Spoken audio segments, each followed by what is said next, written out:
शान्तिरादेतिर्जानितवां द्यौः शान्तिरन्तरिक्षगं शान्तिः पृथिवी शान्तिरापः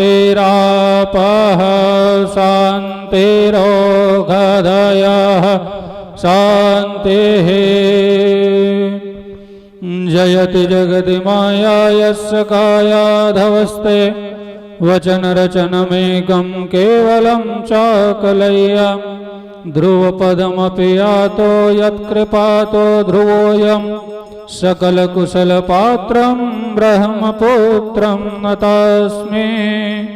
नमोऽस्तु ते व्यासविशालबुद्धे पुल्लारविन्दायतपत्रनेत्र येन त्वया भारततैलपूर्णा प्रज्वालितो ज्ञानमयप्रदीप प्रज्वालितो ज्ञानमयप्रदीप। बोले वृंदावन बिहारी लाल के। सभी कोई अपने अपने स्थान पर बैठ जावे। शांति का परिचय देते हुए पूज्य व्यास जी महाराज का मंगलमय पदार्पण हो चुका है और जो कोई भी इधर उधर यत्र तत्र हैं सभी कथा पंडाल पर उपस्थित हो जाएं और श्रीमद् भागवत महापुराण के मंगलमय तृतीय दिवस की कथा श्रवण कर अपने जीवन को धन्य बनाएं।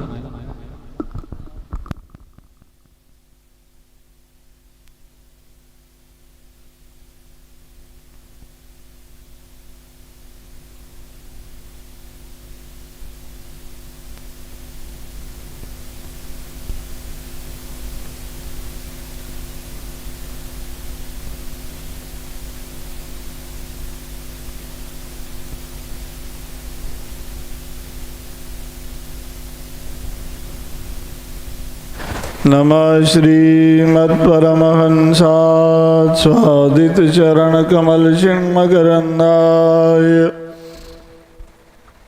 भक्तजनमानसनिवासाय श्रीरामचन्द्राय विश्वसर्गविसर्गादि नवलक्षणलक्षितं श्रीकृष्णाख्यं परं धाम जगद्धाम नमामि तत्। जयति रघुवंशतिलकः कौसल्याहृदयनन्दनो रामः दशवदननिधनकारी दाशरथी पुण्डरीकाक्षः वागीशाद्यात् सुमनसः सर्वार्थानाम् उपक्रमे यमुनत्वाच्युतं नमामि गजाननं नारायण समारम्भां श्रीशङ्कराचार्यमध्यमां अस्मदाचार्यपर्यन्तां वन्दे गुरुपरम्परां। श्रीशङ्करं शङ्कराचार्यं केशवं बादरायणं सूत्रभाष्यऋतौ वन्दे भगवन्तौ पुनः पुनः। रक्तोत्पलां रक्तलताप्रभाभ्यां ध्वजोर्धरेखाकुलिशाङ्किताभ्याम् अशेषवृन्दारकवन्दिताभ्यां नमो भवानी पदपङ्कजाभ्याम्। नामापि च मधुरं मधुरं स्वरूपं कर्मापि च मधुरं मधुरा स्मृतिश्च। बुद्धिं प्रबोधय प्रभो मधुबोधशक्तिं विद्यां प्रयच्छ परमां परिभावयामि। नारायणं नमस्कृत्य नरं चैव नरोत्तमं देवीं सरस्वतीं व्यासं ततो जयमुदीरयेत्। यत्र यत्र रघुनाथकीर्तनं तत्र तत्र ऋतमस्तकाञ्जलिं बाष्पवारि परिपूर्णलोचनं मारुतिं नमत राक्षसान्तकम् कृष्णाय वासुदेवाय देवकीनन्दनाय च नन्दगोपकुमाराय गोविन्दाय नमो नमः। कृष्णं नारायणं वन्दे कृष्णं वन्दे व्रजप्रियं कृष्णं द्वैपायनं वन्दे कृष्णं वन्दे वृथासुतम्। नीहारहार गणसार सुधाकराभां कल्याणदां कनकचम्बकदां भूषाम् उत्तुङ्गपीनकुचकुम्भमनोहराङ्गीं वाणीं नमामि मनसां वचसां विभूत्यै। बोलो वृंदावन बिहारी लाल की जय, भागवत भगवान की जय, यज्ञ नारायण भगवान की जय, समस्त ग्राम देवताओं की जय, सत्य सनातन धर्म की जय, धर्म की जय हो, अधर्म का नाश हो, प्राणियों में सद्भावना हो, विश्व का कल्याण हो, गौ माता की जय हो, गौ हत्या बंद हो, भारत अखंड हो, जगत गुरु श्री शंकराचार्य भगवान की जय, वेद व्यास भगवान की जय, धर्म सम्राट श्री स्वामी करपात्री जी महाराज की जय, पूरी पीठाधीश्वर जगत गुरु श्री शंकराचार्य भगवान की जय, श्रीमद् भागवत महापुराण की जय। हर हर महादेव। श्री राम जय राम जय जय राम, श्री राम जय राम जय जय राम, श्री राम जय राम जय जय राम, श्री राम जय राम जय जय राम, श्री राम जय राम जय जय राम, श्री राम जय राम जय जय राम, सीताराम मनोहर जोरी, सीताराम मनोहर जोड़ी, मनोहर जोरी मनोहर जोरी, मनोहर जोड़ी मनोहर जोड़ी, दशरथ नंदन जनक किशोरी, दशरथ नंदन जनक किशोरी, राधे श्याम मनोहर जोरी, राधे श्याम मनोहर जोड़े, मनोहर जोरी मनोहर जोरी, मनोहर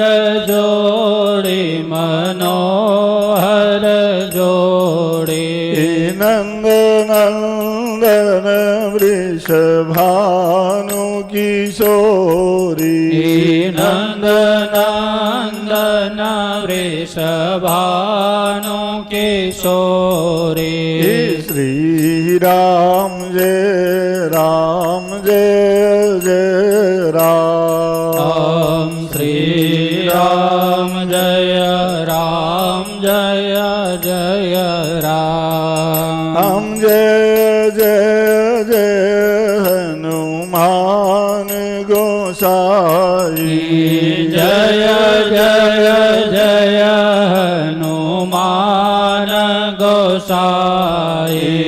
कृपा करहु गुरुदेव की नाई। कृपा करहु गुरुदेव की नाई। श्री राम जय जय राम। श्री राम जय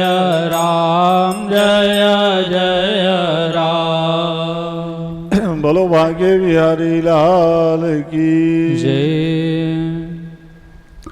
समुपस्थित भगवत कथा प्रेमी धर्मानुरागी सज्जनों, श्रद्धामयी वात्सल्यमयी ममतामयी वंदनीय माताओं एवं बहनों, श्रीमद् भागवत कथा ज्ञान सत्र के आयोजक, प्रिय पांडे परिवार के समस्त सदस्यगण, प्रतिनिधिजन, बाहर से आए हुए अतिथिवृंद, समस्त ग्रामवासी, क्षेत्रवासी, नगरवासी, श्रद्धालु भक्तजन, श्याम सुंदर मुकुंद माधव बांके बिहारी भगवान की पावन कृपा से परम कल्याणकारी, परम मोक्ष प्रदायिनी श्रीमद् भागवत कथा ज्ञान सत्र में आप सब लोग सम्मिलित होकर जीवन को सार्थक बनाने का प्रयास कर रहे हैं। तो भागवत भगवान की पावन छत्र छाया में आइए हम सब लोग मिलकर भगवान सुखदेव जी की वाणी से निसृत भागवत कथा के पावन प्रसंगों में मन को समाहित करें। कल जहाँ पर आप लोग कथा श्रवण कर रहे थे, गंगा जी के पावन तट में सुखदेव जी महाराज राजा परीक्षित को कथा सुना रहे हैं। तो भगवत कथा श्रवण करने से अंतःकरण पवित्र होता है। मन और चित्त की शुद्धि के लिए सत्संग करना चाहिए। तो सत्संग के माध्यम से आप सब लोग ज्ञान प्राप्त कर रहे हैं। तो महाराज सुखदेव जी ने बताया है ना, तृतीय दिवसीय भागवत कथा में कि ध्रुव जी के पावन वंश में बहुत बड़े बड़े राजा महाराजा भक्त लोग भी हुए। अंग नाम के राजा थे। महाराज अंग के यहाँ पुत्र हुआ, उसका नाम पड़ गया वेन।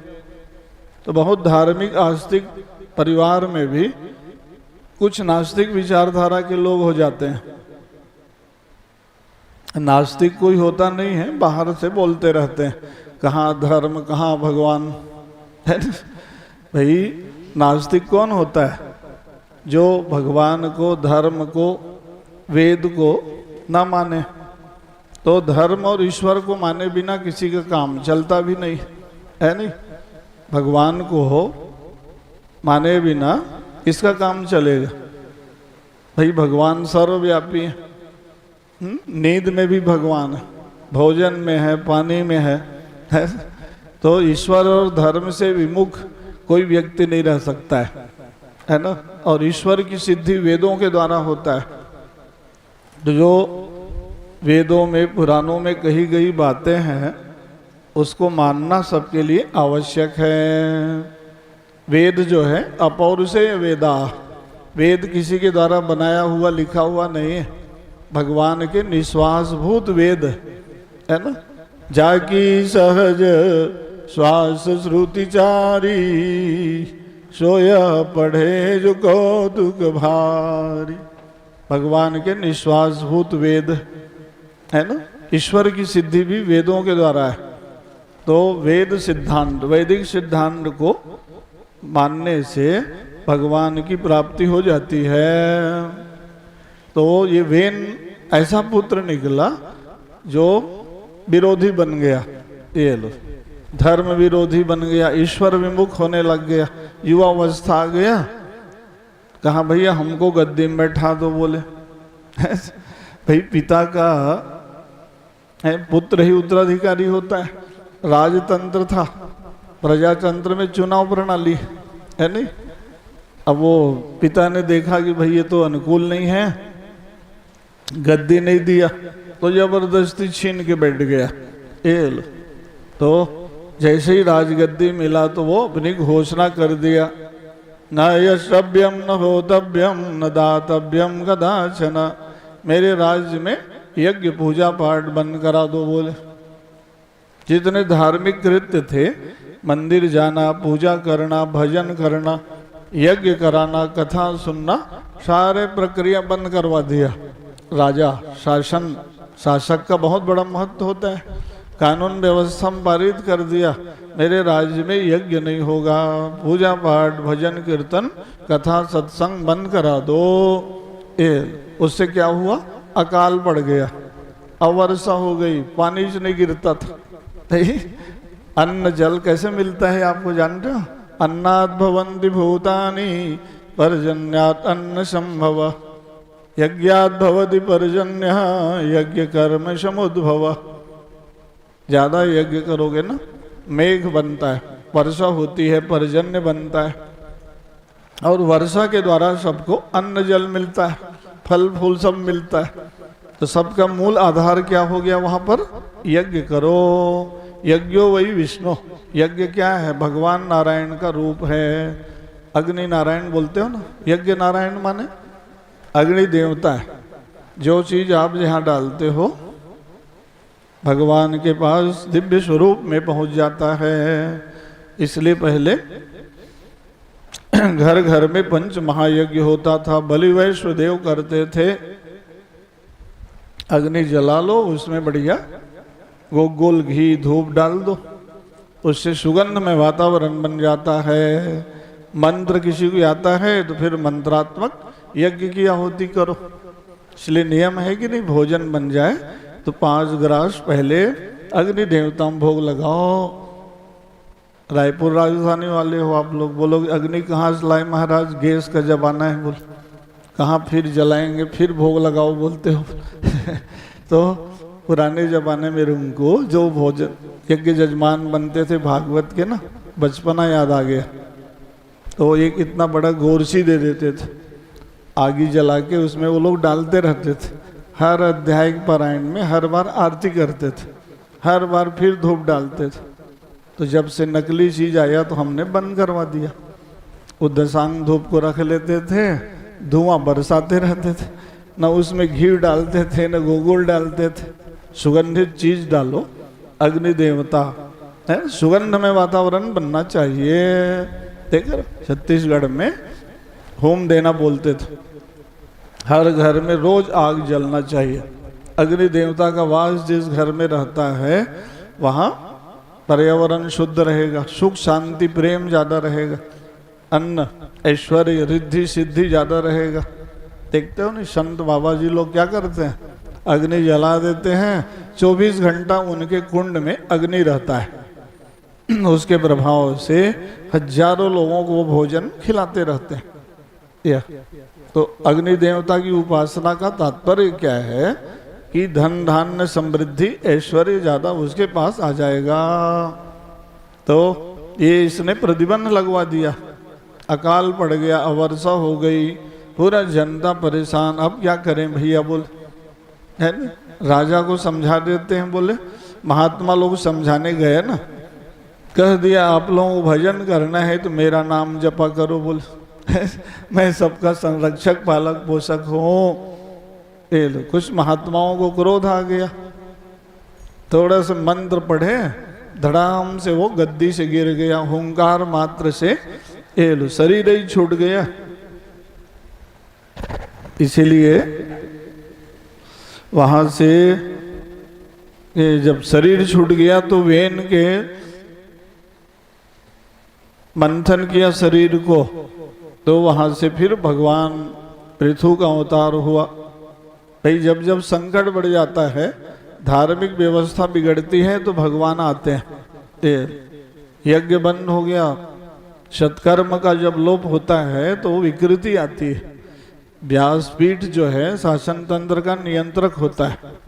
राजा महाराजा जब अनियंत्रित हो जाते थे तो ऋषि मुनि लोग अपने तपोबल के द्वारा उसको कर्षण कर देते थे।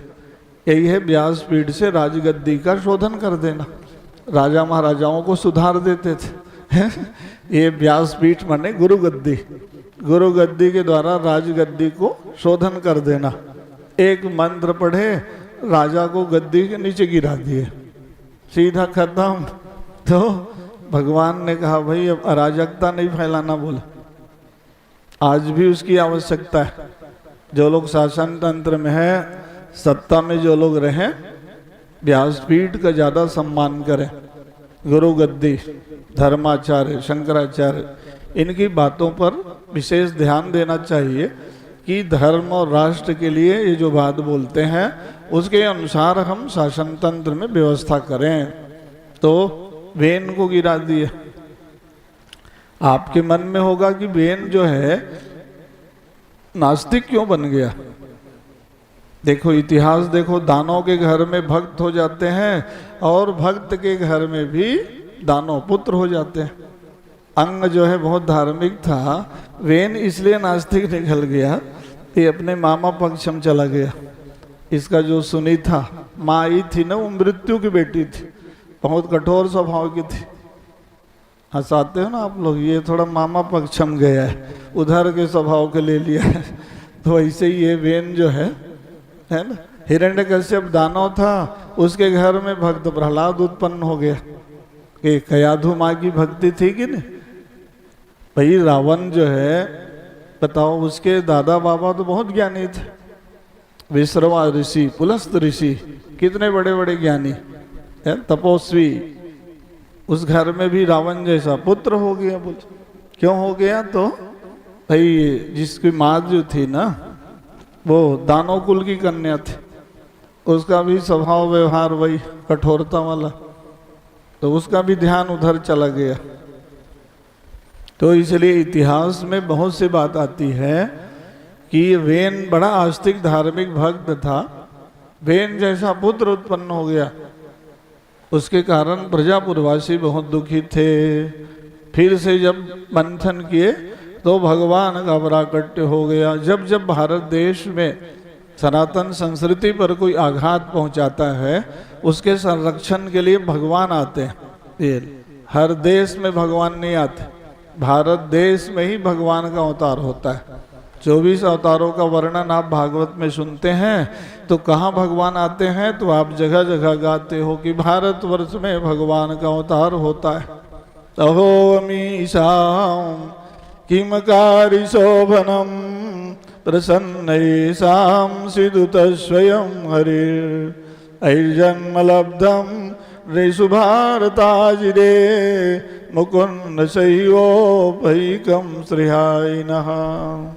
भागवत में इसलिए व्यास जी ने श्लोक में लिखा कि भारतवर्ष धन्य है, बोले जहाँ भगवान अवतार लेके लीला करते हैं, इसलिए भारत में जन्म लेना भी महान है। हमको आप सबको भगवान ने भारतवर्ष में मनुष्य बना दिया। जाओ इस बार ये तर जाओगे, बोले कोई कहे महाराज सब देश एक बराबर है, एक बराबर कैसे हो जाएगा? भारत देश में जो चीज है अमेरिका, जापान, रूस, इंग्लैंड में नहीं है। भारत देश में गंगा माँ है, यमुना, कावेरी, सिंधु, नर्मदा, ताप्ती, चारों धाम भारत देश में। 12 ज्योतिर्लिंग है, 51 शक्तिपीठ है। किसी देश के पास है? एक के पास नहीं। पूरा विश्व भारत आता है। अरे अयोध्या जाना है, मथुरा वृंदावन जाना है, द्वारिकापुरी, जगन्नाथ, बद्रीनाथ जाना है। इसलिए भारत महान है। भारत यज्ञ भूमि है, तपोभूमि है ये। तो यहाँ जन्म लेना भी बहुत बड़ा पुण्य का काम है। बहुत कृपा होती किसी के ऊपर ना, तो भगवान भारत देश में मनुष्य बना देते हैं। जाओ इस बार तुम भगवान से मिल लेना, बोल है नयत्र वैकुंठ कथा सुधा पगा न साधवो भागवता सदाश्रया नयत्र यज्ञे शमखा महोत्सवा सुरेश लोकोऽभिनवैष सेव्यताम्। सुखदेव जी महाराज भागवत के श्लोक में गा रहे हैं कि भारत इसलिए महान है कि यहाँ भैया कथा है, कीर्तन है, यज्ञ है, भजन है। अच्छा ये सब चीज स्वर्ग में वैकुंठ में नहीं है। बोले ब्रह्मलोक में भागवत कथा थोड़ी मिलती है, इसलिए देवताओं को यहाँ आना पड़ता है। अरे भारत देश में भागवत हो रहा है, यज्ञ हो रहा है, सत्संग कथा कीर्तन, चलो हम लोग भी जाके सम्मिलित हो जाते हैं। हनुमान जी को भगवान राम ने कहा, हनुमान जी अब चलेंगे साकेत धाम, चलो वैकुंठ जाना है। बोल हनुमान जी पूछे, महाराज वहाँ कथा कीर्तन मिलेगा कि नहीं? बोल अरे वहाँ कहाँ भजन कीर्तन कथा। हनुमान जी बोले तो मैं यहीं रह जाता हूँ भैया, नहीं जाना है प्रभु। बोले देख रहे हो हनुमान जी यहाँ बैठे रहते हैं, आप लोग भले नहीं देख पा रहे हो। हनुमान जी का आसन जहाँ पर कथा शुरू होती है, अश्रुपात करते वो कथा सुनते हैं। भगवान की कथा सुनते सुनते आंखों में उनका अश्रुपात होने लगता है। देख रहे तो हनुमान जी वैकुंठ नहीं गए कि नहीं? नहीं जाना है ब्रह्मलोक स्वर्गलोक। बोले आप तो बोलते हो वहाँ कथा कीर्तन यज्ञ भजन है ही नहीं है। बोले तो वहाँ जाने से फायदा क्या? बोले है ना। तो हम लोग इसको सहज समझते हैं कि कथा सुनने जा रहे हैं। बोले नहीं नहीं, यहाँ सब देवता बेचारे आके बैठे हैं, लोक लोकांतरों से वो पहुँच गए कि चलो भागवत कथा में जाना है। बोले तो क्या मैं बता रहा था कि जब जब फिर भारत देश में कहीं सनातन धर्म संस्कृति पर संकट आया, फिर भगवान से नहीं रहा जाता है, अब जाना पड़ेगा पृथ्वी लोग। बोले ये अन्य किसी देश में भगवान नहीं जाते। यहाँ जब सनातन धर्मावलंबियों पर संकट आता है तो वैकुंठ लोक से भगवान अपना सिंहासन त्याग के स्वरूप धारण करके पहुंच जाते हैं। और जब जिस रूप की आवश्यकता पड़ती है उस रूप में भगवान आ जाते हैं। हर अवतार में वो बालक बन के नहीं आते। इस बार राजा की आवश्यकता थी तो भगवान राजा रानी बन के प्रकट हो गए। बोलो पृथु अवतार भगवान की। तो भगवान खड़े हो गए। अच्छा क्या संकट है भक्त लोग? अरे क्या करें महाराज, भोजन पानी कुछ नहीं मिलता, अन्न जल कुछ नहीं, सब सूख गया है। बोले ये सब पृथ्वी माता सब सुखा दी बोल दी। देख रहे सही बात नहीं बोले भगवान से। भगवान उठाए अपना धनुष बाण पृथ्वी माता को मारने के लिए। वसुधे त्वम ऋष्यामि, क्यों पृथ्वी माँ सब छिपा दियो? बोल पृथ्वी का नाम क्या है? रत्नाकर है ना, रत्नों का भंडार। जहाँ खुदाई करो यहाँ सोना मिलता है, हीरा मिलता है। बताओ क्या क्या नहीं मिलता है पृथ्वी माता में। तो जैसे ही वो मारने के लिए दौड़े तो पृथ्वी माता प्रकट हो गई। बोलो पृथ्वी माता की। गौ माता का रूप बना ली। पृथ्वी का आदि दैविक रूप गाय। जब जब पृथ्वी में संकट आया तो भगवान को प्रार्थना कौन सुनाती? गौ माता। वो स्वरूप बना लेती है और संकट को बताती है तो भगवान तुरंत सुन लेते हैं। कहीं भी अवतार में आप देखोगे ना तो पृथ्वी माँ गौ माता का रूप बना लेती है। इसलिए गौ माता और भगवान का संवाद रोज होते रहता है। हम लोग सोचते हैं कि गौ माता क्या बोलेगी भगवान से, नहीं, उनकी वार्ता रोज होती है कि मैं बहुत संकट में हूँ इस समय। बोल तो भगवान ने पूछा, भाई अच्छा संकट में हो, चलो कामधेनु गौ माता प्रकट हो गई। जिसको जो चीज चाहिए सब दोहन कर लो। बोले हव्य का दोहन, कव्य का दोहन, यज्ञ और श्राद्ध दोनों बंद हो गया था। तो पितर देवता सब अतृप्त थे। देवता दानव और मानव तीनों उस समय दुखी थे। है नहीं? भगवान ने कहा जिसको जो चाहिए, ये देवता आए अमृत का दोहन किए। है नहीं? अब मनुष्य लोग अपना जो भोजन पानी, दूध दही चाहिए, घृत चाहिए, फल फ्रूट चाहिए, अन्न जल चाहिए, जिसकी जो कामना। कामधेनु का मतलब है जो कामना करोगे वहां से प्राप्त हो जाएगा। सब प्रसन्न हो गए। पितर लोग बेचारे श्राद्ध पिंडदान बंद हो गया था, तर्पण कोई नहीं करता था, वो लोग भी अतृप्त थे। पितृलोक में सब प्रसन्न हो गए। तो एक ही प्रक्रिया से भगवान ने सबको संतुष्ट कर दिया, तृप्त कर दिया, सब प्रसन्न हो गए। वाह वाह। तो फिर प्रक्रिया चलाई, अरे श्राद्ध तर्पण यज्ञ बंद मत करना। भाई जिस समय सृष्टि हुई उस समय भगवान ने सबको बसाया। ब्रह्मा जी ने व्यवस्था दिया कि मनुष्य लोग पृथ्वी लोक में रहोगे, देवता स्वर्ग चले जाओ, पितृलोक चले जाओ। देखे ना, व्यवस्था देते देते सबको व्यवस्था दिया। तो भाई सबने पूछा कि हमारा भोजन पानी क्या होगा। बोले देवता लोग बोले स्वर्ग में रहो, बोलते हो बहुत ऐश्वर्य है, तो कुछ तो नहीं है वहाँ खेती बाड़ी। बोले पृथ्वी लोक में सब दे दिए हो आप। बोले भगवान ने कहा पृथ्वी लोक से लोग भेजेंगे। बोले या मनुष्य महान इसलिए है कि आप देवता और पितर को तृप्त करने का अधिकार रखते हो। बहुत बड़ा हम लोगों को अधिकार भगवान ने दिया कि नहीं। समय समय पर आप श्राद्ध पिंड दान करते हो, तर्पण करते हैं। पितृदेवता आज हमारे यहाँ भागवत में सब पितर देवता बैठे हैं। ये सब पितृलोक से आशीर्वाद दे रहे हैं कि हमारे बेटे नाती पोते हम लोगों के लिए बहुत बड़ा यज्ञ कर रहे हैं, तो पितर देवता बन जाते हैं। पितरों को आप आह्वान करते हो कि नहीं है? विवाह में, उपनयन में सब पितृ देवताओं को बुलाते हो, सब लोग प्रसन्न रहो। ये तो वो समय समय पर उनके लिए भी आराधना होते रहना चाहिए।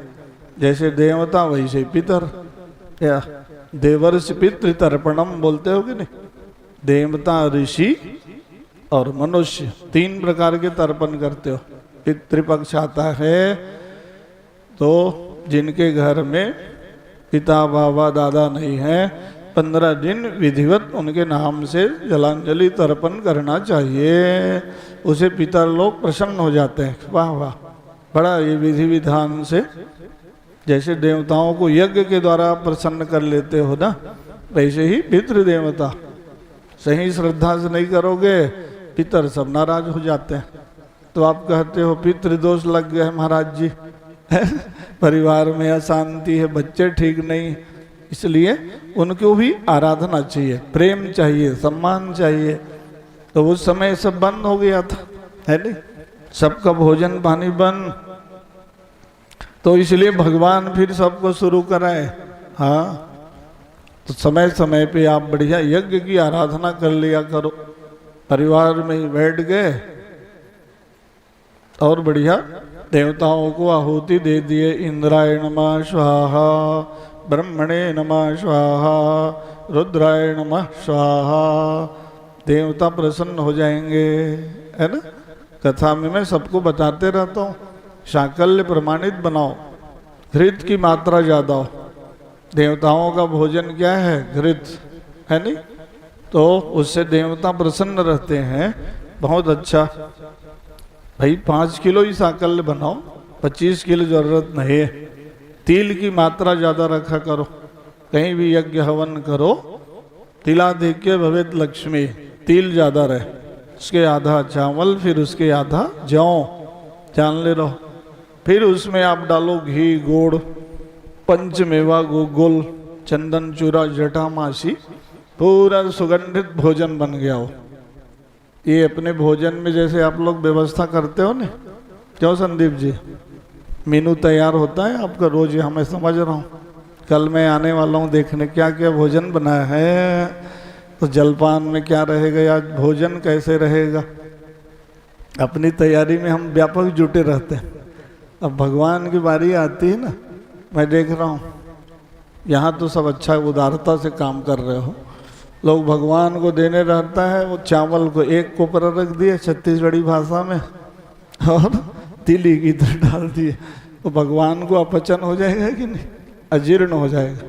चावल गरिष्ठ होता है, तिल डालो जल्दी जल जाता है, घृत रहेगा तब तो जलेगा।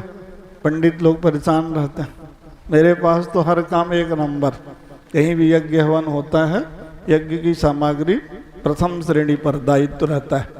यज्ञ है तो घी लगेगा आपको 5 टिन, या देवताओं का होम ज्यादा हो, या है ना। तो ये उत्तम यज्ञ क्या है, जिसमें आप आहुति डाले और साकल्य जल जाए, धूम रहित। बोलो भक्तवत्सल भगवान की। तो धुआं नहीं होना चाहिए। अभी तो बस धुआं में बैठे रहते हो, है नहीं, नहीं नहीं, प्रज्वलित अग्नि रहना चाहिए। आहुति डाले तुरंत जल जाए, तब फिर देवता प्रसन्न होते हैं। इसका ध्यान रखना चाहिए, है ना। सब पंडित जी लोग बैठे हैं, विद्वान लोग, जहाँ भी ये यज्ञ होम कराएं इसका पालन होना चाहिए। ये क्या हो गया, सात्विक यज्ञ उत्तम यज्ञ माना जाता है ना। देवताओं को एक बार जो है पेट फूलने लग गया, गरिष्ठ अन्न घी पूड़ी ज्यादा डाल दिए, तो घृत था ही नहीं वहाँ। ब्रह्मा जी शिकायत के सब देवता। तब फिर उन्होंने कहा कि जाओ जंगल में वनौषधि आग लग जाना, है ना, पेट में चूर्ण पहुंचेगा, सबका स्वास्थ्य बढ़िया हो जाएगा बोल। तो इसलिए ये सब यज्ञ की विधि बता दिया मैं। महेंद्र जी बैठे वहाँ सबसे पीछे में, मैं सबको जानता हूँ, रायपुर के जो भी आते हैं सबसे पुराने श्रोता है। महामाया मंदिर में ये लोग यज्ञ कराते हैं, इस उत्तम विधि का पालन करते हैं। अब महेंद्र जी बताएंगे हमको कैसा यज्ञ होता है। तो आहुति में क्या है, घृत की मात्रा ज्यादा होनी चाहिए, है ना। तो वहाँ क्या हुआ कि जब फिर से यज्ञ कराने लग गए तो सब देवता प्रसन्न, वाह वाह, ये भगवान ने, ये हमारे चंगोरा भाटा के आयोजक लोग आ गए ना, दीदी के यहाँ हम कथा में सबको सुनाए थे कि नहीं। प्रभा नोनी रोज जाती थी यहाँ कि ये लोग 9 दिन से लोग यहाँ रिंकू भेज देती थी पद्मा को, जाओ कथा सुनो। तो फिर यहाँ रायपुर में जब भी मैं आता हूँ किसी भी कॉलोनी किसी भी नगर में, पता है मैं भागवत रायपुर में बहुत दिनों सुना रहा हूँ, अभी जो नहीं 96-97 में मैं भागवत सुनाया सुहागा मंदिर में। अरे 25-29 साल पहले से मैं रायपुर में भागवत बोल रहा हूँ। तो इतना मतलब 35 जगह तो यहाँ भागवत हो ही गया। सब भक्तों को अब रिंकू संकलन करेगा कि 30 जगह के जजमान पहुँच जाओ यहाँ, है। अब बेचारे कोई अन्नपूर्ण नगर में रहते हैं, कोई शंकर नगर में, कोई रोहिणीपुरम में, चौबे कॉलोनी, समता कॉलोनी, ब्राह्मण पारा, तो आप संकलन करने के प्रभारी बन जाओगे, है ना। तो महामाया मंदिर, दूधाधारी मठ, ये सब में भी मैं सत्संग कराया हूँ जगह जगह जो है। तो हर रायपुर के चारों कोने को सत्संग और कथा के माध्यम से जोड़ने का काम करते रहना चाहिए, या जिस क्षेत्र में आप चले जाओ, है ना। तो क्या मैं बता रहा था कि भगवान पृथु फिर अवतार लिए और अपना सबको सुखी बना दिए। किसके द्वारा? यज्ञ के द्वारा। यज्ञ एक ऐसी प्रक्रिया है, एक साधना है, जिसके द्वारा या पशु पक्षी, जलचर प्राणी, वनचर प्राणी, या सबको प्रसन्नता मिलती है। वहाँ सबके लिए भोजन पानी दिया जाता है। जल यात्रा करते हो नहीं, कलश यात्रा, उसमें जल देवता, वरुण देवता की पूजा करके, कितना बड़ा साइंस है ये, विज्ञान देखो आप। वहाँ भी हम सबके लिए भोजन देते हैं। सनातन धर्म का हर कार्य साइंस है, इतना बड़ा विज्ञान देख रहे हो। एक ऐसी प्रक्रिया है जहाँ सबकी व्यवस्था के लिए एक प्रक्रिया अपनाई जाती है कि नहीं। सब प्रसन्न हो गए, कहा भैया यज्ञ बंद मत कराना, चलते रहेगा, बोले अनवरत। वैदिक विधा से यज्ञ जब होता है तो सब तृप्त रहते हैं। तो ये हो गया भगवान पृथु का अवतार। जब वो यज्ञ कराने लग गए तो वो लगातार 100वां यज्ञ पूरा होना था। देवराज इंद्र ने घोड़े को अपहरण करा के चोरी करके ले गया। 100 यज्ञ मत हो जाए, डर रहता है उनको। चोरी कर रहे थे, खोज के लाओ, पकड़ के बोले। दूध भूत सब मंत्री सेवक गए, पकड़ के ले आए, फिर अपहरण करा दिया। इस बार कहा अब चोर के सहित पकड़ के ले आओ, बोले। देवराज इंद्र को ही बांध के ले आए, यही बंधवाए थे घोड़े को, बोले। देखकर भगवान पृथु जैसे ही दंड देना चाहते थे, भगवान श्रीमन नारायण प्रकट हो गए। बोलो नारायण भगवान की। शंख चक्र गदा पद्म लिए सब प्रार्थना गाने लग गए। धेया सदा स्रविति मंडल मध्यवर्ती नारायण सरसिजासन सन्निविष्टः केयूरवान् मकर कुंडलवान् किरीटी हारी हिरण्मय वपुर्दिति शंख चक्रः। भगवान ने कहा कि भाई ऐसा करो पृथु, अरे ये 100 यज्ञ मत करो बोलते हैं भाई, आप तो मेरे अंश से अवतार लिए हो, इंद्र जी का ही बात रह जाए। अब भाई इसके अतिरिक्त और कुछ वरदान मांग लो बोले ना। तो उन्होंने वरदान मांग लिया था ना कि महाराज मेरे 10,000 कान बना देना बोले। भगवान बोले क्यों 10,000 कान ले क्या करोगे बोले, 2 ही कान से लोग परेशान रहते हैं। अरे महाराज ज्यादा कान से मैं आपकी कथा सुनते रहूंगा बोले। 10,000 कान मांग लिया था। तो निप्रणवो पृथुराज समाना परयग सुनई सहस 10 काना। एक चौपाई में मानस के आप पृथु अवतार की कथा को पढ़ लेते हो कि महाराज पृथु ने 10,000 कान मांग लिया। कथा जो है क्या है, समुद्र है बोले। समुद्र के समान, समुद्र में जैसे नदियों का जल बिना बुलाए जाते रहता है ना, तो हमारा कान भी सागर बन जाए बोले। भगवान की कथा रसामृत सुधा ललिता प्रवाहित होते रहे, है ना। माने कान को अतृप्त बना के रखो, ऐसा नहीं सोचना कि हम बहुत बार भागवत राम कथा सुन लिए, या जीवन पर्यंत सुनते रहो। जैसे समुद्र में नदियों का जल बहते रहता है ना, जिमि सरिता सागर मह जाई यद्यपि तारी कामना नाहि। इसलिए उन्होंने कह दिया था 2 कान को लोग बताओ निंदा, दूसरे के चुगली बुराई सुनने में लगाए रहते हैं बोले। कान वही धन्य होता है कि हम भगवान की कथा सुनने लग जाएं बोले। 4 लोग बैठ जाओ तो भगवत चर्चा करो या सत्संग की बात करो, भगवान के लीला कथाओं का चिंतन करो। यहाँ खाली हुए कहीं गप मारने लग गए, इसका उसका यहाँ वहाँ इधर उधर बात बोलोगे तो आपके भीतर दोष दुर्गुण बुराई घुस जाएगी, है ना। अच्छे विचारों को बांटो लोगों तक। खाली आपको समय मिले तो भगवत चर्चा करो, उसी का नाम हो गया सत्संग करना। ये आज के कथा में क्या क्या प्रसंग आया बोल, उसका रहस्य क्या है, तात्पर्य क्या है, उसका अर्थ क्या है, ये उसमें हमारा मनन होना चाहिए, है ना, चिंतन होना चाहिए कि शिव कथा, राम कथा, कृष्ण कथा का रहस्य क्या है। ये तो वहाँ भगवान ने लीला कर दी और उपदेश दे दिया कि भाई ये चिर परीक्षित मार्ग है। नारद जी ने उपदेश दिया ना वहाँ कि भाई ये जो प्राचीन विधा से चले आए हुई परंपरा है उसका पालन करते रहना। तुम लोग परंपरा को छोड़ दिए तो संकट में पड़ गए बोले, है ना। तो तब से फिर ये परंपरा चलने लग गई, सब सुखी हो गए, सब प्रसन्न हो गए।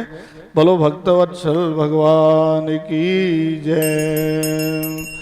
कृष्ण गोविंद गोविंद गोपाला, कृष्ण गोविंद गोविंद गोपाला। भज मुरली मनोहर नंद लाला, भज मुरली मनोहर नंद लाला। कृष्ण गोविंद गोविंद गोपाला, कृष्ण गोविंद गोविंद गोपाला। भज मुरली मनोहर नंद लाला, भज मुरली मनोहर नंद लाला। भज मुरली मनोहर नंद लाला, भज मुरली मनोहर नंद लाला। कृष्ण गोविंद गोविंद गोपाला, कृष्ण गोविंद गोविंद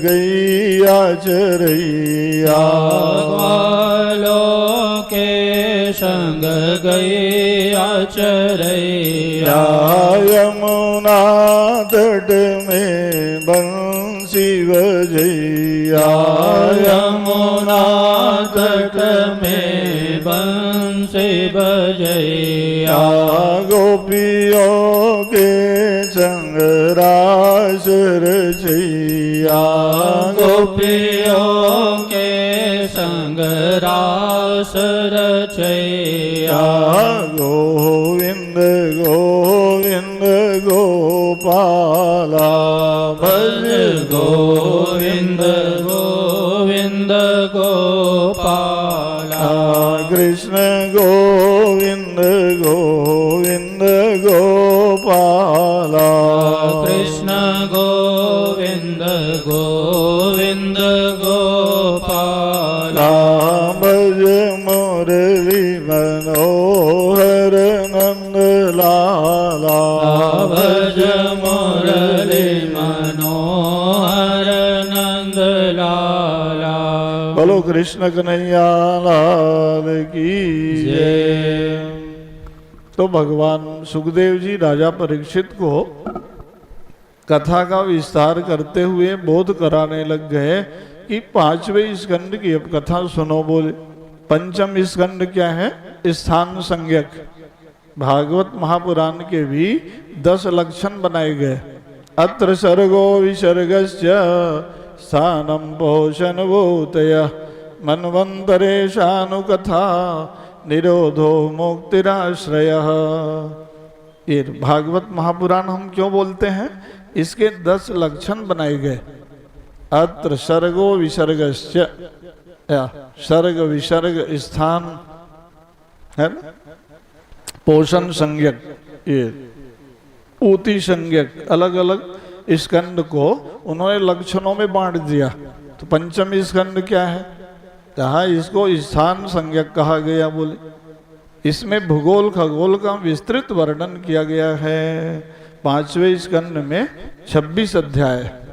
अब 26 अध्याय में वहाँ पर भरत जी की कथा आई, भूगोल खगोल का वर्णन आया है ना, उसमें फिर नरकों का वर्णन आया। तो इसको भूगोल माने पृथ्वी, पृथ्वी लोक का वर्णन, खगोल माने आकाश, अंतरिक्ष मंडल का वर्णन विस्तार से यहाँ बताया। प्रियव्रत राजा थे। राजा प्रियव्रत ने मनु के अब दूसरे पुत्र की कथा सुनाने लग गए। कहा कि भाई प्रियव्रत राजा थे, उनके 7 पुत्र हुए।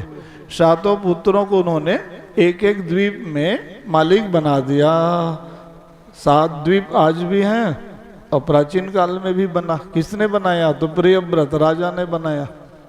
रथ में बैठ के भ्रमण किए, गड्ढा बन गया तो भाई सागर बन गया, और ऊपर टीला जैसे बन गया तो द्वीप बन गया। नाम परिवर्तनशील है। कुशद द्वीप, क्रौंच द्वीप, शालमली द्वीप, तरु द्वीप है ना, 7 द्वीप बना। जम्बू द्वीप में भारत देश है। भरत खंड में 9 खंडों का वर्णन किया भागवत में। तो हमारा भारत देश या जम्बू द्वीपे भरत खंडे भारतवर्षे। तो जम्बू द्वीप को आज की भाषा में आप लोग क्या बोलते हो? एशिया द्वीप। नाम परिवर्तनशील, स्थान तो वही है क्या? तो भारत के राजा ऐसे होते थे, 7 द्वीप और 7 सागर को बना दिया। प्रियव्रत राजा वो थे। कहा बेटा जाओ एक एक द्वीप में सब शासन करना बोले। तो बाद में ये सब बन गए। यहूदी, पारसी, क्रिश्चियन, मुसलमान जो बोलते हो ना, 200 देश अभी पूरे विश्व में है कि नहीं? तो उसमें हमारा पूरा ये हिंदुओं का देश था, बताओ। अब अभी एक भी देश हिंदू राष्ट्र नहीं। एक नेपाल था, उसको भी मिटा दिया गया। तो भगवान शंकराचार्य जी पूरे देश में बोल रहे हैं कि भारत को हिंदू राष्ट्र घोषित करो। तो आवश्यक है कि नहीं? जिस देश में हम 85% लोग सनातनी हिंदू रहते हैं, उनका देश कैसे नहीं रहेगा? क्या मुसलमानों का कितना देश, क्रिश्चियनों का कितना देश, सब अपना अपना देश तो बना लिए। अब हिंदुओं का तो भारतीय संविधान सनातन परंपरा के अनुसार होना चाहिए, तो भारत हिंदू राष्ट्र तो है, लेकिन संविधान के हिसाब से भी व्यवस्था होनी चाहिए, तो सनातन धर्म और संस्कृति का और ज़्यादा प्रचार होगा। सब समझेंगे कि वेद पुराण शास्त्र रामायण गीता महाभारत के अनुसार यहाँ शासन तंत्र का संचालन होता है, रहने का अधिकार सबको है। भारत में जो आके बस गए उनको भगाया थोड़ी जा रहा है लेकिन अपने व्यवस्था कैसे होनी चाहिए देश का। तो मैं क्या बता रहा था कि प्रियव्रत राजा है ना, 7 पुत्रों को बसा दिए अपने, उन्हीं के यहाँ फिर नाभि नाम के राजा हुए। मेरु नाम की भार्या से भगवान ऋषभ देव का अवतार हुआ। ये 24 अवतार में 10वें अवतार माने जाते हैं। बोलो ऋषभ देव भगवान की। तो उन्होंने अहिंसा परमो धर्म, जीव मात्र के प्रति दया की भावना रखो बताने के लिए अवतार लिए। क्यों? वहाँ पाखंड के नाम पर हिंसा होने लग गई। बलि प्रथा जो लोग चला देते हैं ना, जीव हिंसा करना, चारों तरफ बढ़ गया। भगवान ने कहा चलो एक रूप बना के जाता हूँ। ऐसा रूप बनाए, शरीर से दिव्य भीनी भीनी सुगंध निकलता था। हजारों लाखों लोग उन्हीं के पीछे चलने लगते थे। ओहो, सिद्ध महात्मा आ रहे हैं बोल, सबको अपना अनुयायी बना लिए, चलो मेरे साथ। धीरे धीरे ना सबके वो हिंसा प्रवृत्ति पर रोक लगवा दिया, सब उन्हीं भक्त बन गए। भगवान समय समय पर न कैसे अवतार लेते हैं, जब जिसकी आवश्यकता हो उसी के अनुरूप भगवान रूप बना के आ जाते हैं। ऋषभ देव भगवान आए, सबको अपने भक्त बना लिए। तो इनके यहाँ फिर ये जैसे जैन पंथ चल गया कि नहीं है? पढ़े लिखे आप सब प्रबुद्ध लोग कथा सुन रहे हो। जैन पंथ है, जैन धर्म नहीं हो सकता है। बौद्ध, जैन, सिख ये सब सनातनी हिंदू हैं। भाई सिख जो है, खालसा पंथ का निर्माण गुरु गोविंद सिंह ने किस लिए किया था कि जाओ सनातन धर्म की रक्षा करना, गौ माता की रक्षा का अभियान चलाना। तो सिख धर्म कहाँ से आ जाएगा?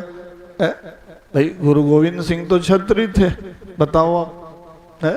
तो परंपरा से जो है क्या होना चाहिए? धर्म तो तत्वतः एक, कि शाखा प्रशाखाएं बहुत हो सकती हैं।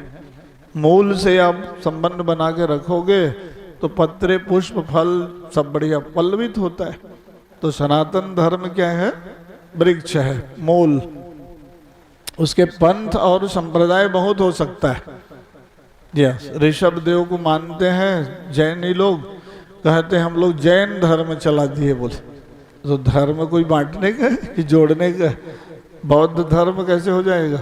भगवान बुद्ध का अवतार हुआ था, बौद्ध अवतारे पढ़ते हो कि नहीं? या ये तो क्षत्रियों को पराक्रम पुरुषार्थहीन बनाया गया। अशोक सम्राट जो हुआ ना, उसको चेला बना लिए, या उसके अहिंसा के गर्भ से हिंसा निकल आई सज्जनों। इसलिए गुरुदेव कहते हैं कि भाई कौन से हिंसा कौन से अहिंसा, उसकी परिभाषा शास्त्रों के अनुसार होना चाहिए। हमारे यहाँ बुद्ध 2 हो गए, इतिहास जान लीजिए आप सब लोग भी। भगवान बुद्ध का अवतार कहाँ पर हुआ था? कीकिटेषु भविष्यति, गया जी है ना। और वो जो गौतम बुद्ध हुए वो नेपाल की तराई में हुए, क्षत्रिय कुल में हुए। लोगों ने जहाँ पर बुद्ध जी को या ध्यान के द्वारा, साधना के द्वारा ज्ञान मिला, वो स्थान कौन सा था? बौद्ध गया। गया जी जाते हो ना? तो लेकिन लोगों ने उसी को ही अपना बौद्ध मान लिए।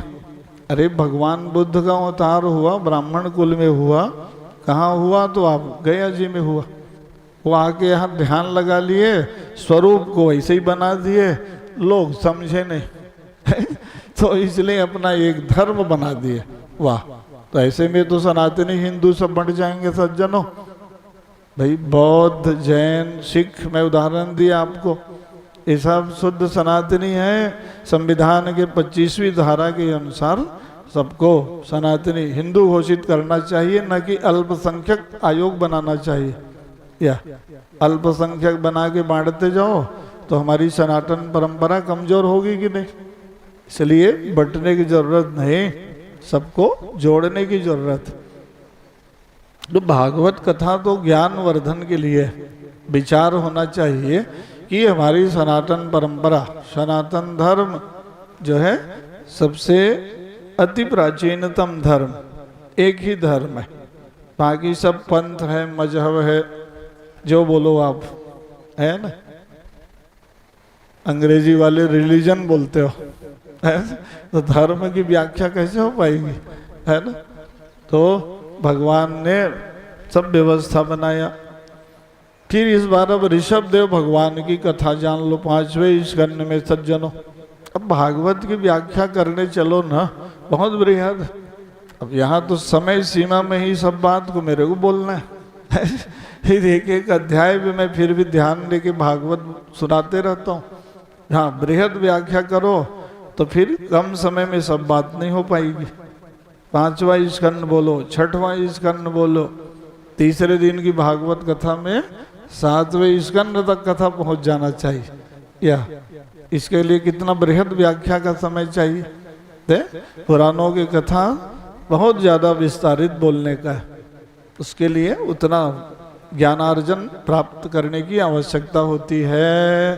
तो ऋषभ देव भगवान के यहाँ भरत नाम के राजकुमार हुए और वो जाके 100 वर्ष तक बुला ऋषि की आस्था में तपस्या किए, ब्रह्म ज्ञान प्राप्त कर लिए। तो उसको आप कहने लग गए राजर्षि भरत। राजा का स्वभाव ऋषि जैसा हो जाए, ऋषि तुल्य जीवन, तो आप बोलने लगते हो राजर्षि जी आ रहे हैं, है नहीं। ब्रह्मर्षि, देवर्षि, ये सब उपाधियां थी कि नहीं। बहुत ज्यादा जो तप करते थे वो ऋषि देवता बन जाते थे। नारद जी को आप क्या बोलते हो, देवर्षि नारद जी आ रहे हैं। ब्रह्मर्षि वशिष्ठ जी महाराज पधार रहे हैं। ब्रह्म ज्ञान जो प्राप्त कर लिए वो ब्रह्मर्षि बन जाते हैं। राजा होने पर ऋषि बन जाते हैं, वो राजर्षि बन जाते हैं। तपस्या के प्रभाव से तपोबल ज्यादा था, है नहीं। अभी जैसे नहीं भाई, ये सब उपाधि अभी तो फाइल रजिस्टर में मिलता है, प्रमाण पत्र आप ले आते हो रुपया के बल पर या अर्थ के बल पर। लोग डॉक्टरेट की उपाधि ले लेते हैं, पढ़ना लिखना नहीं, शोध नहीं लिखना। हाँ, हमको भी उपाधि दो जी बोले। तो अध्ययन अध्यापन साधना और तप का बल कमजोर हो गया है। तो उस समय की बात मैं बता रहा था कि ये राजर्षि भरत, इसी भरत के कारण हमारे देश का नाम भारत देश पड़ गया। इसका नाम क्या था पहले, ये अजनाभ वर्ष।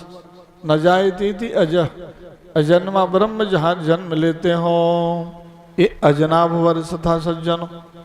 और जब भरत जैसे राजा के द्वारा पालित पोषित रक्षित हुआ, उसको बोलने लग गए भारत देश। भायामृत, भा माने ज्ञान, ज्ञान विज्ञान से ओतप्रोत हो जहाँ के लोग, उसको हम भारत बोलते हैं, है ना। हम लोग अजनाभ वर्ष में रहने वाले लोग हैं। भगवान जहाँ प्रकट होते लीला करते हैं, हिंदुस्तान, है ना, जहाँ हिंदुओं की संख्या प्रबल हो, ये हिमालय से इंदु सरोवर तक जो रहते हैं वो सब सनातनी हिंदू हैं। या तो इसलिए अब बाद में अभी आधुनिक लोग इंडिया बोलने लग गए। हमारे सनातन शास्त्रों में तो शब्द का एक एक अर्थ है ना, कि भाई भारत क्यों, या अजनाब वर्ष क्यों, हिंदुस्तान क्यों, और आपसे हम पूछते हैं इंडिया क्यों। अंग्रेजी वालों का व्याकरण शाब्दिक अर्थ थोड़ी आप बता पाओगे, ये तो व्याकरण शास्त्र ही बता सकता है कि किस शब्द का क्या अर्थ होता है। ये देखो, अब इंडिया बोलते हो, नहीं, भारत, भव्य भारत, दिव्य भारत, है ना। तो भारतवर्ष, भरत जैसे राजा तो क्या किए वो जानते हो, 100 साल तप करके आए थे, गए अपना नदी से स्नान करके आ रहे थे। उस समय एक गर्भावस्था में थी, हरिणी पहुंच गई, वो जल में पी रही थी नदी में, उस समय एक सिंह पहुंच गया।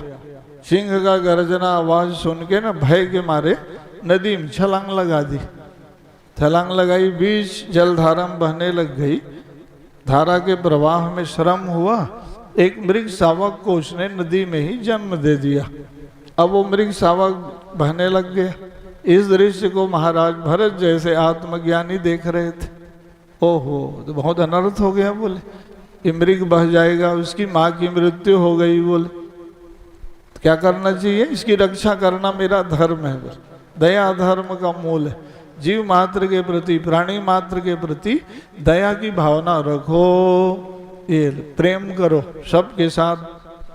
वो अपना सुरक्षा की दृष्टि से पकड़ के ले आए, ये बढ़िया पालन पोषण किया, बड़े हो गए तो वो अपना मृग छलांग लगा के भाग गया, है नहीं? तो फिर से खोज ढूंढ के ले आए वो बहुत बड़े ज्ञानी आदमी। ब्रह्म ज्ञान माने भाई सब जगह भगवान को देखना। यो माम पश्यति सर्वत्र सर्वम च मयि पश्यति। इतने बड़े आत्मज्ञानी आदमी या राग हो गया मृग के प्रति, आसक्ति ऐसा है कि आपको बंधन में डाल देगी। उस राग के कारण फिर से वो जंगल से पकड़ के ले आए, बांध के रखवा दिए।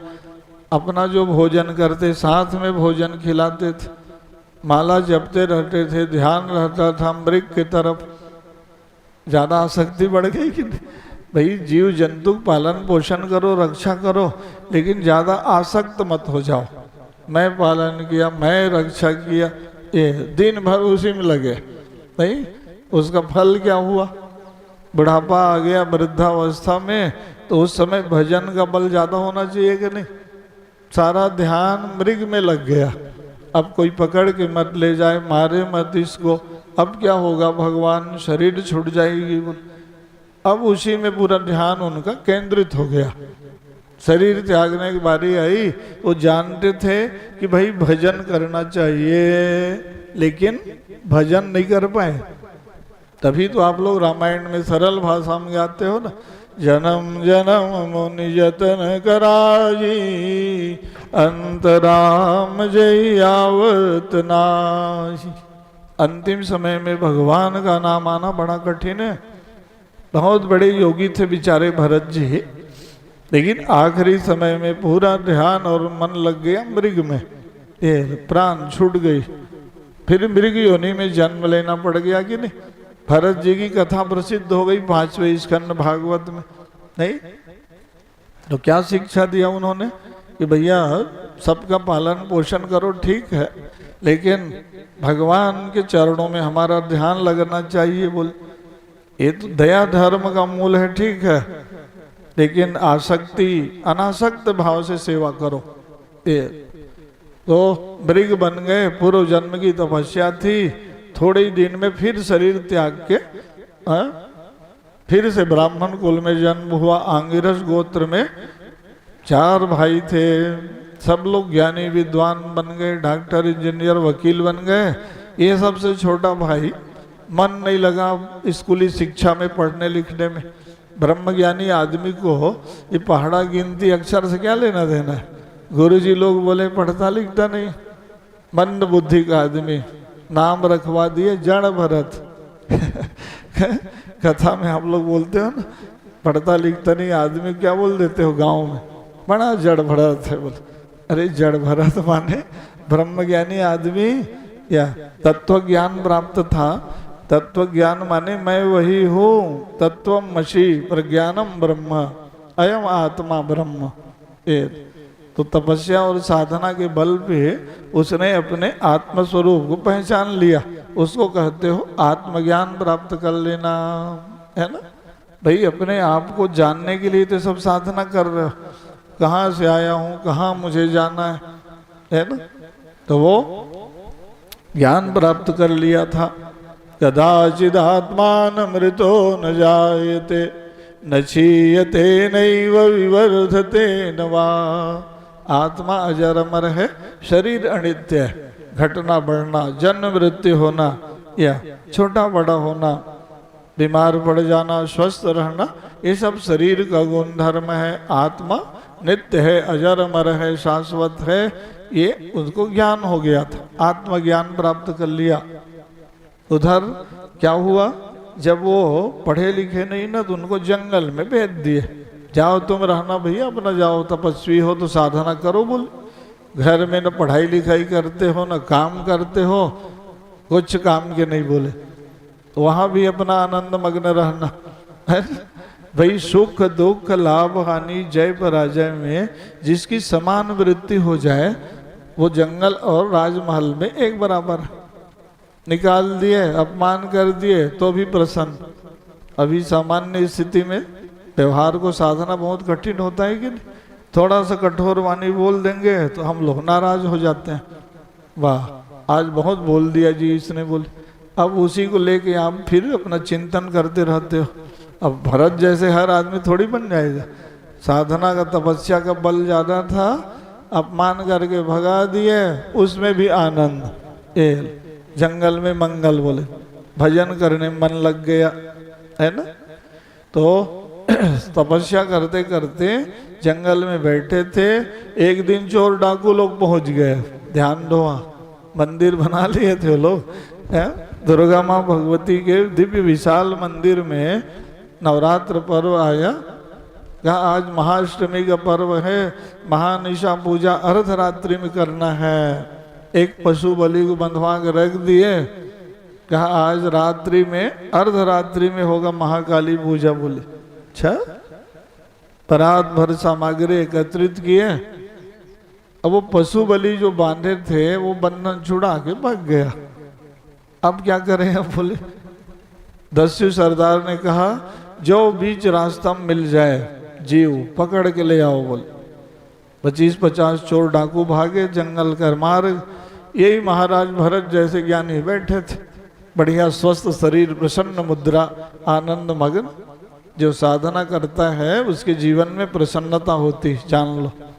मन में निराश नहीं, हताशा नहीं, दुखी नहीं, या उसका तेज चमक रहा था।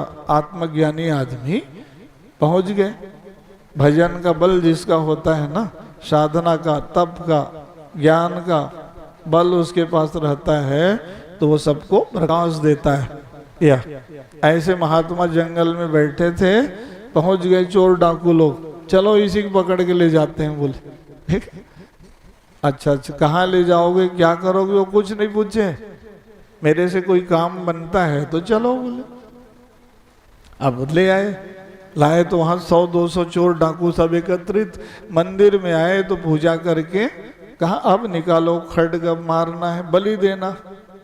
तो अभी भरत जी वैसे ही बैठे हैं अपना आनंदित भव्य मुद्रा।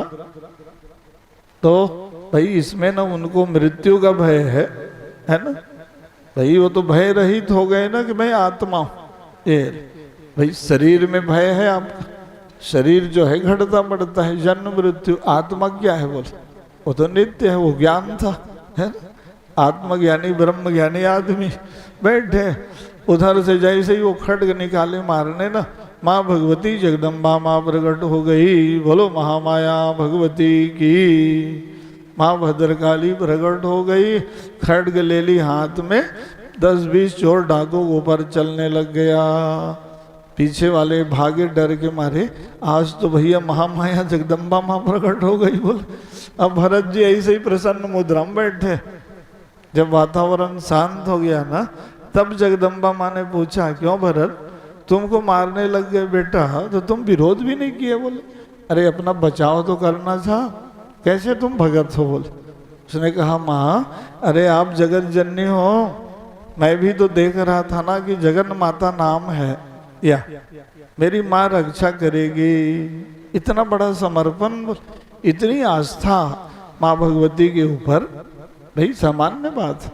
कोई मारने लग जाए तो आप अपना तुरंत सुरक्षा के इंतजाम करोगे कि नहीं? अब उसको तो पूरा आत्मसमर्पण था। यही है बलि जाना, है ना। मन वचन कर्म से हम भगवत समर्पण की भावना से उनकी आराधना करें। या मूर्ति से भगवान को, भगवती को प्रकट करने की शक्ति और क्षमता सबके पास नहीं है। वहां तो भरत जैसा कोई संत बैठा हो ना, तब मूर्ति से जगदम्बा माँ आती है। नहीं, महामाया के पास ऐसा कोई भक्त बैठा हो, कैसा भक्त, निष्काम बन गया हो, पाने की चाह उसकी खत्म हो गई, ये कामना रहित जिसका जीवन बन जाए, वैर विग्रह से रहित जिसका जीवन बन जाए।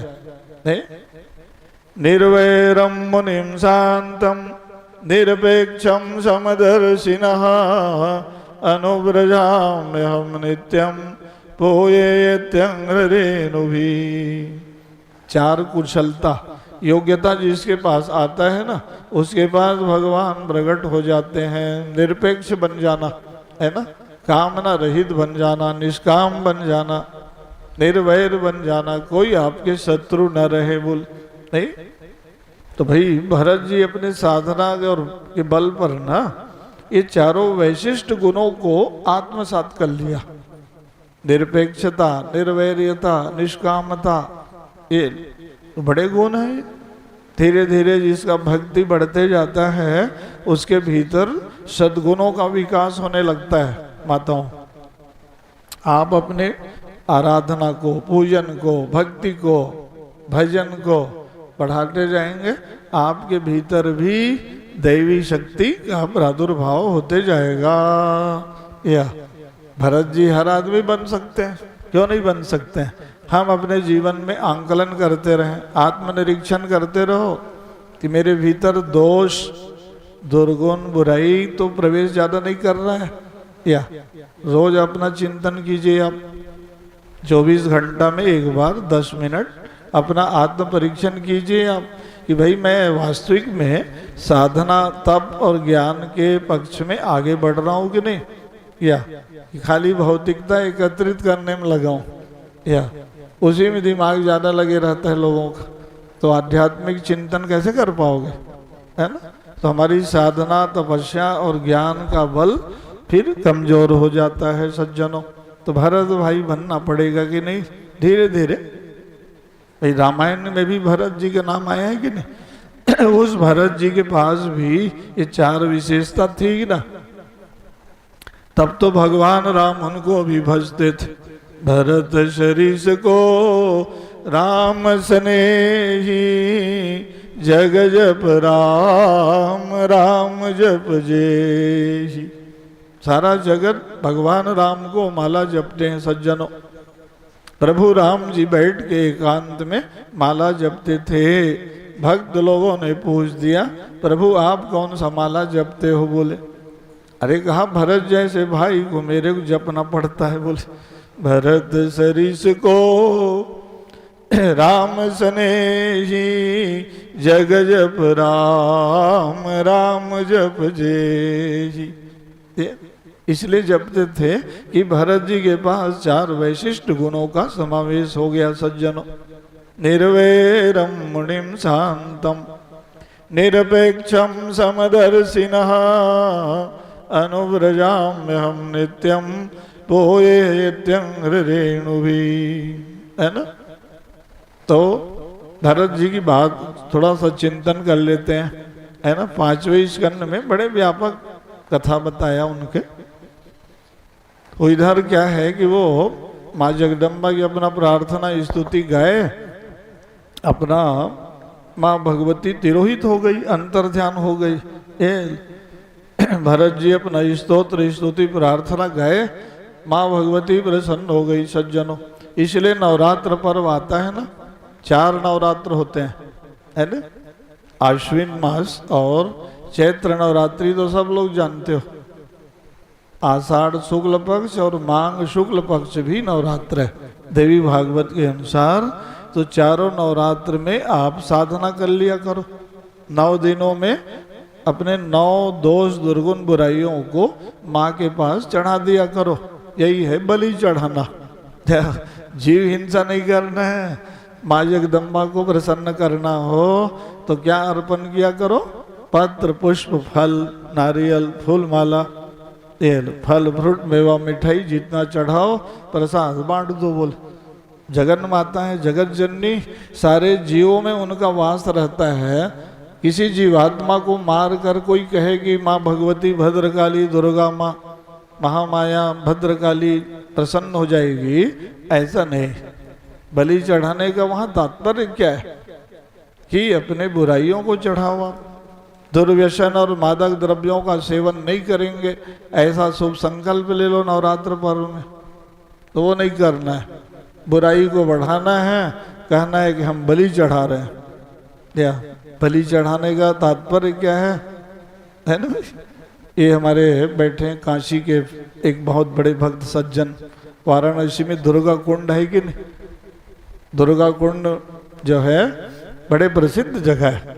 हम लोग तो बचपना से ही विश्वनाथ जी की कृपा है, हम लोग काशी जाते हैं। वाराणसी में धर्म सम्राट स्वामी करपात्री जी महाराज ने धर्म संघ शिक्षा मंडल बनाया 10 एकड़ में, काशी के बीच या शहर में उनका स्थान है। वहीं पर ही दुर्गा कुंड बना है, बहुत प्रसिद्ध जगह। वहाँ चले जाओ, माँ भगवती दुर्गा माँ के साक्षात दर्शन होने लगता है। बहुत सिद्धि देने वाली माँ वहाँ है, क्योंकि जहाँ लाखों साल से ज़्यादा वहाँ साधन भजन तपस्या उपासना होती है ना, वहाँ दैवी शक्ति एकदम झलकने लगता है, जिसको बोलते हो प्रत्यक्ष। जाने से ही आपको वहाँ प्रसन्नता होगी, अनुभव होने लगता है। इसलिए मठ मंदिरों में ज़्यादा उपासना होना चाहिए, भजन होना चाहिए, साधना और तप होना चाहिए, यज्ञ होना चाहिए। तो वहाँ क्या है, दैवी शक्ति तो प्रस्फुटित हो जाती है। भाई भगवान तो सब जगह है, लेकिन अलग अलग मंदिरों में, अलग अलग तीर्थों में, अलग अलग या धाम में उसकी महिमा ज़्यादा है कि नहीं है? अपने घर में भी आप मंदिर जो रखे हो, भगवान आप रखते हो, उनके पास देवता, देवत्व, दैवी संपदा आप बढ़ा सकते हो। कैसे बढ़ाओगे? भगवान के पास आप 5 बार जाओ, सुबह दोपहर शाम रात। अपने घर के मंदिर स्थल को, पूजा स्थल को बहुत पवित्रता से, दिव्यता से भरो आप। या भगवान हम रख लेते हैं, एक बार पूजा कर देते हो, फिर शाम को जाके एक दिया जला देते हो। ठाकुर जी समझ जाते हैं, बड़े चतुर हैं भगत लोग, हमको ला के बैठा लिए, न ध्यान देते, न कोई प्रेम करते, न पूजा करते, तो उनको क्या गरज पड़ी है? उनको बहुत ज़्यादा आपको लगाओ। जैसे आप बच्चों से प्रेम करते हो कि नहीं, बच्चों की देखभाल करते हो कि नहीं अपने घरों में? 4 बार स्नान कराते हो, 4 बार कपड़ा बदलते हो, 4 बार खिलाते पिलाते हो, तब बच्चे आपके प्रसन्न रहते हैं, हंसते हैं, खेलते हैं। वैसे ही भगवान को भी आपको उससे ज़्यादा महत्व देना पड़ेगा। या गर्मी का दिन है, ठंड का दिन है, वर्षा का दिन है, उस ऋतु के अनुसार उनके साथ आपका व्यवहार होना चाहिए। हम प्रेम नहीं करते, भगवान सबसे प्रेम करते हैं कि नहीं? स्वार्थ रहित सखा सब ही के, राम प्राण प्रिय जीवन जी के। भगवान सब जीवों के ऊपर प्रेम करते हैं। कैसा प्रेम करते हैं? स्वार्थ रहित प्रेम करते हैं। संसार जगत में जितने प्रकार का प्रेम है, वो सब में कुछ ना कुछ स्वार्थ छिपा रहता है। ध्यान दो आप, भाई भाई का प्रेम, पति पत्नी का प्रेम, पिता और पुत्र का प्रेम, देख रहे हो? ये सब संबंध, रिश्तेदारी, घर परिवार, संसार में सब स्वार्थ का प्रेम। अब भगवान भक्त के साथ जो प्रेम करते हैं, उनको कौन सा स्वार्थ? आपके ऊपर, हमारे ऊपर वो जो कृपा बरसाते हैं, उसको कहते हैं निस्वार्थ प्रेम करना। आपको कोई कह सकता है कि वाह, भगवान को हम लोग बहुत माला पहनाते हैं ना, बहुत भोग लगाते हैं, बड़े उनके आभूषण अलंकार पहनाते हैं, बहुत सजाते हैं, या इसलिए भगवान प्रेम करते हैं? ऐसा नहीं। वो तो सारे जगत को देने वाले भगवान अंतर्यामी परमात्मा है। परम पदम भूषण भूषितांगम, आभूषण भी जिनके पास पहुंचकर विभूषित हो जाते हैं, वो भगवान हमारे। ये सब जितना भी आप प्रयोग करते हो सज्जनों, माताओं, ये सब आप अपने लिए करते हो। भूल नहीं करना कि हम भगवान के लिए कर रहे हैं। ध्यान दीजिए आप, हम लोग जो भी पूजन आराधना भक्ति सेवा समर्चा ये सब करते हैं उसका फल हमको प्राप्त होता है। अभी बहुत फोटो खिंचवा रहे हो ना आप लोग तो ये फोटोग्राफर लोग क्या बोलते हैं, ए ठीक से रहो, अच्छा दिखना है, सज धज के बैठो, सतर्क रहो।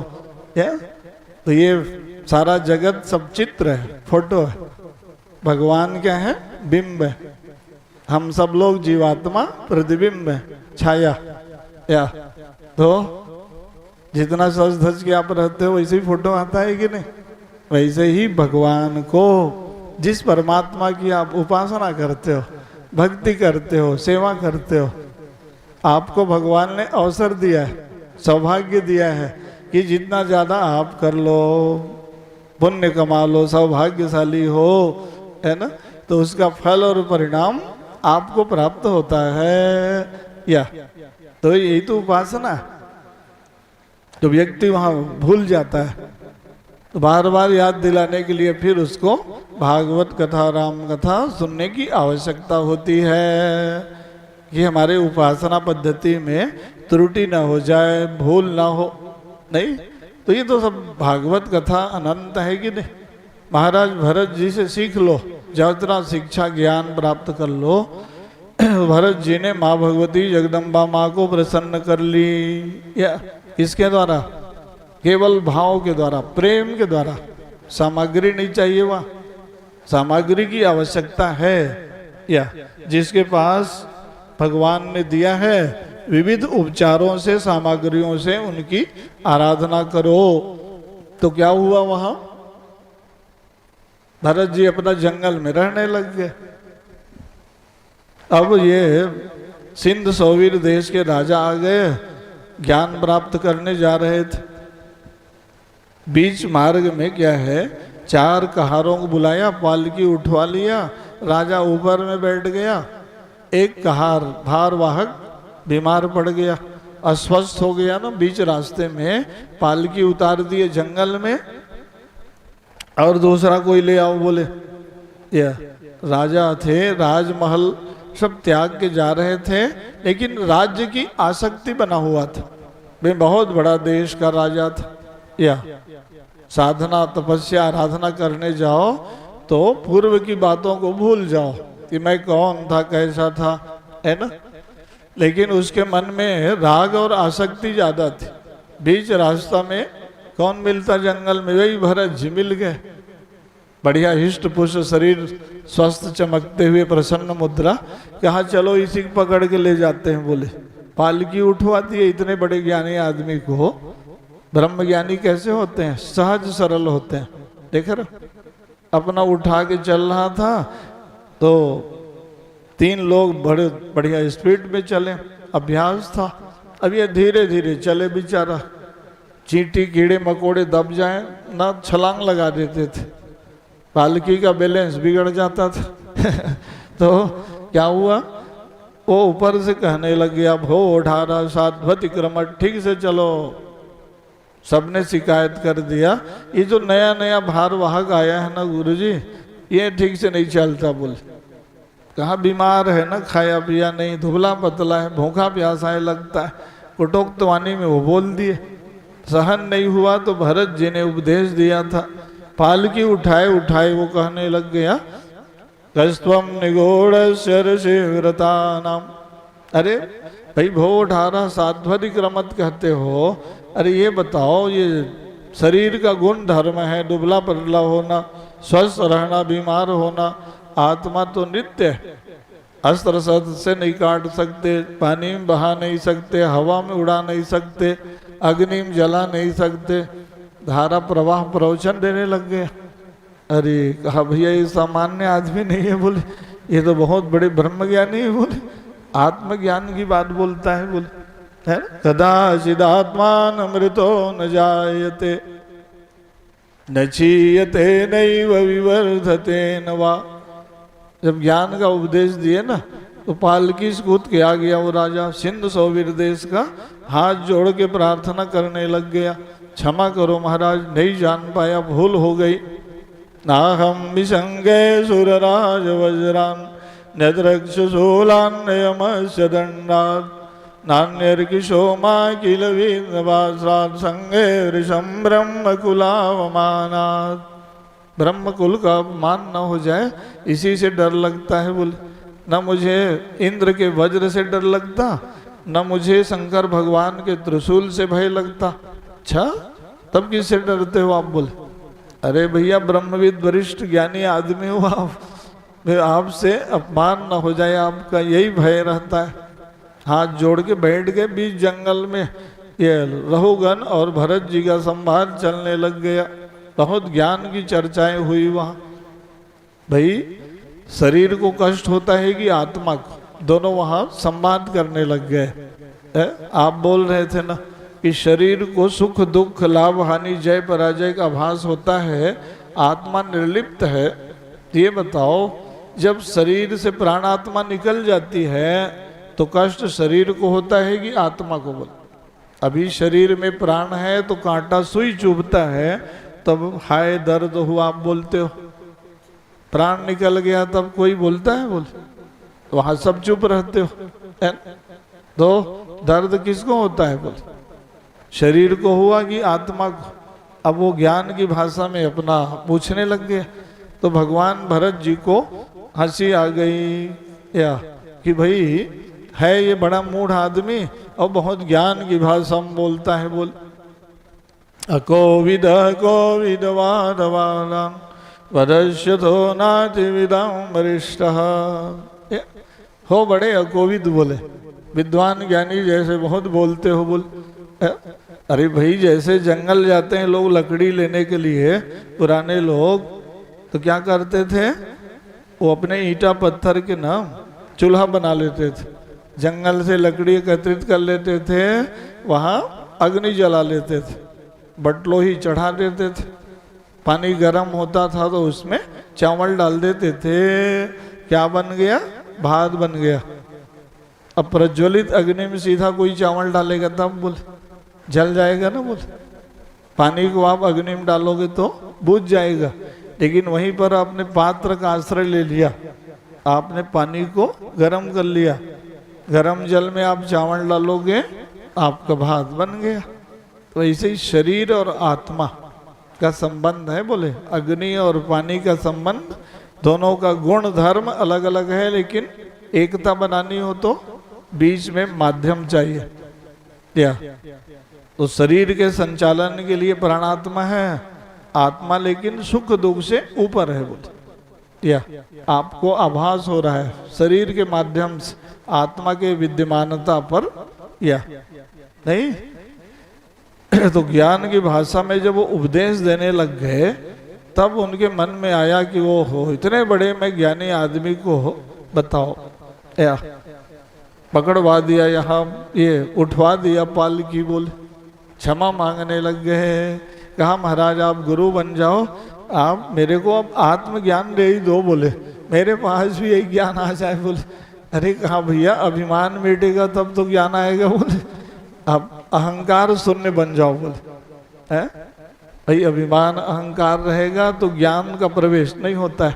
हृदय को खाली रखो, बोला बनाओ, या वहाँ जहाँ भी कहीं अभिमान रहेगा, आप सब लोग कथा सुनने आए हो, आप हृदय को बिल्कुल प्योर बोलते हो ना अंग्रेजी वाले, खाली रखो, उसमें ज़्यादा आपका कथा प्रवेश करेगा।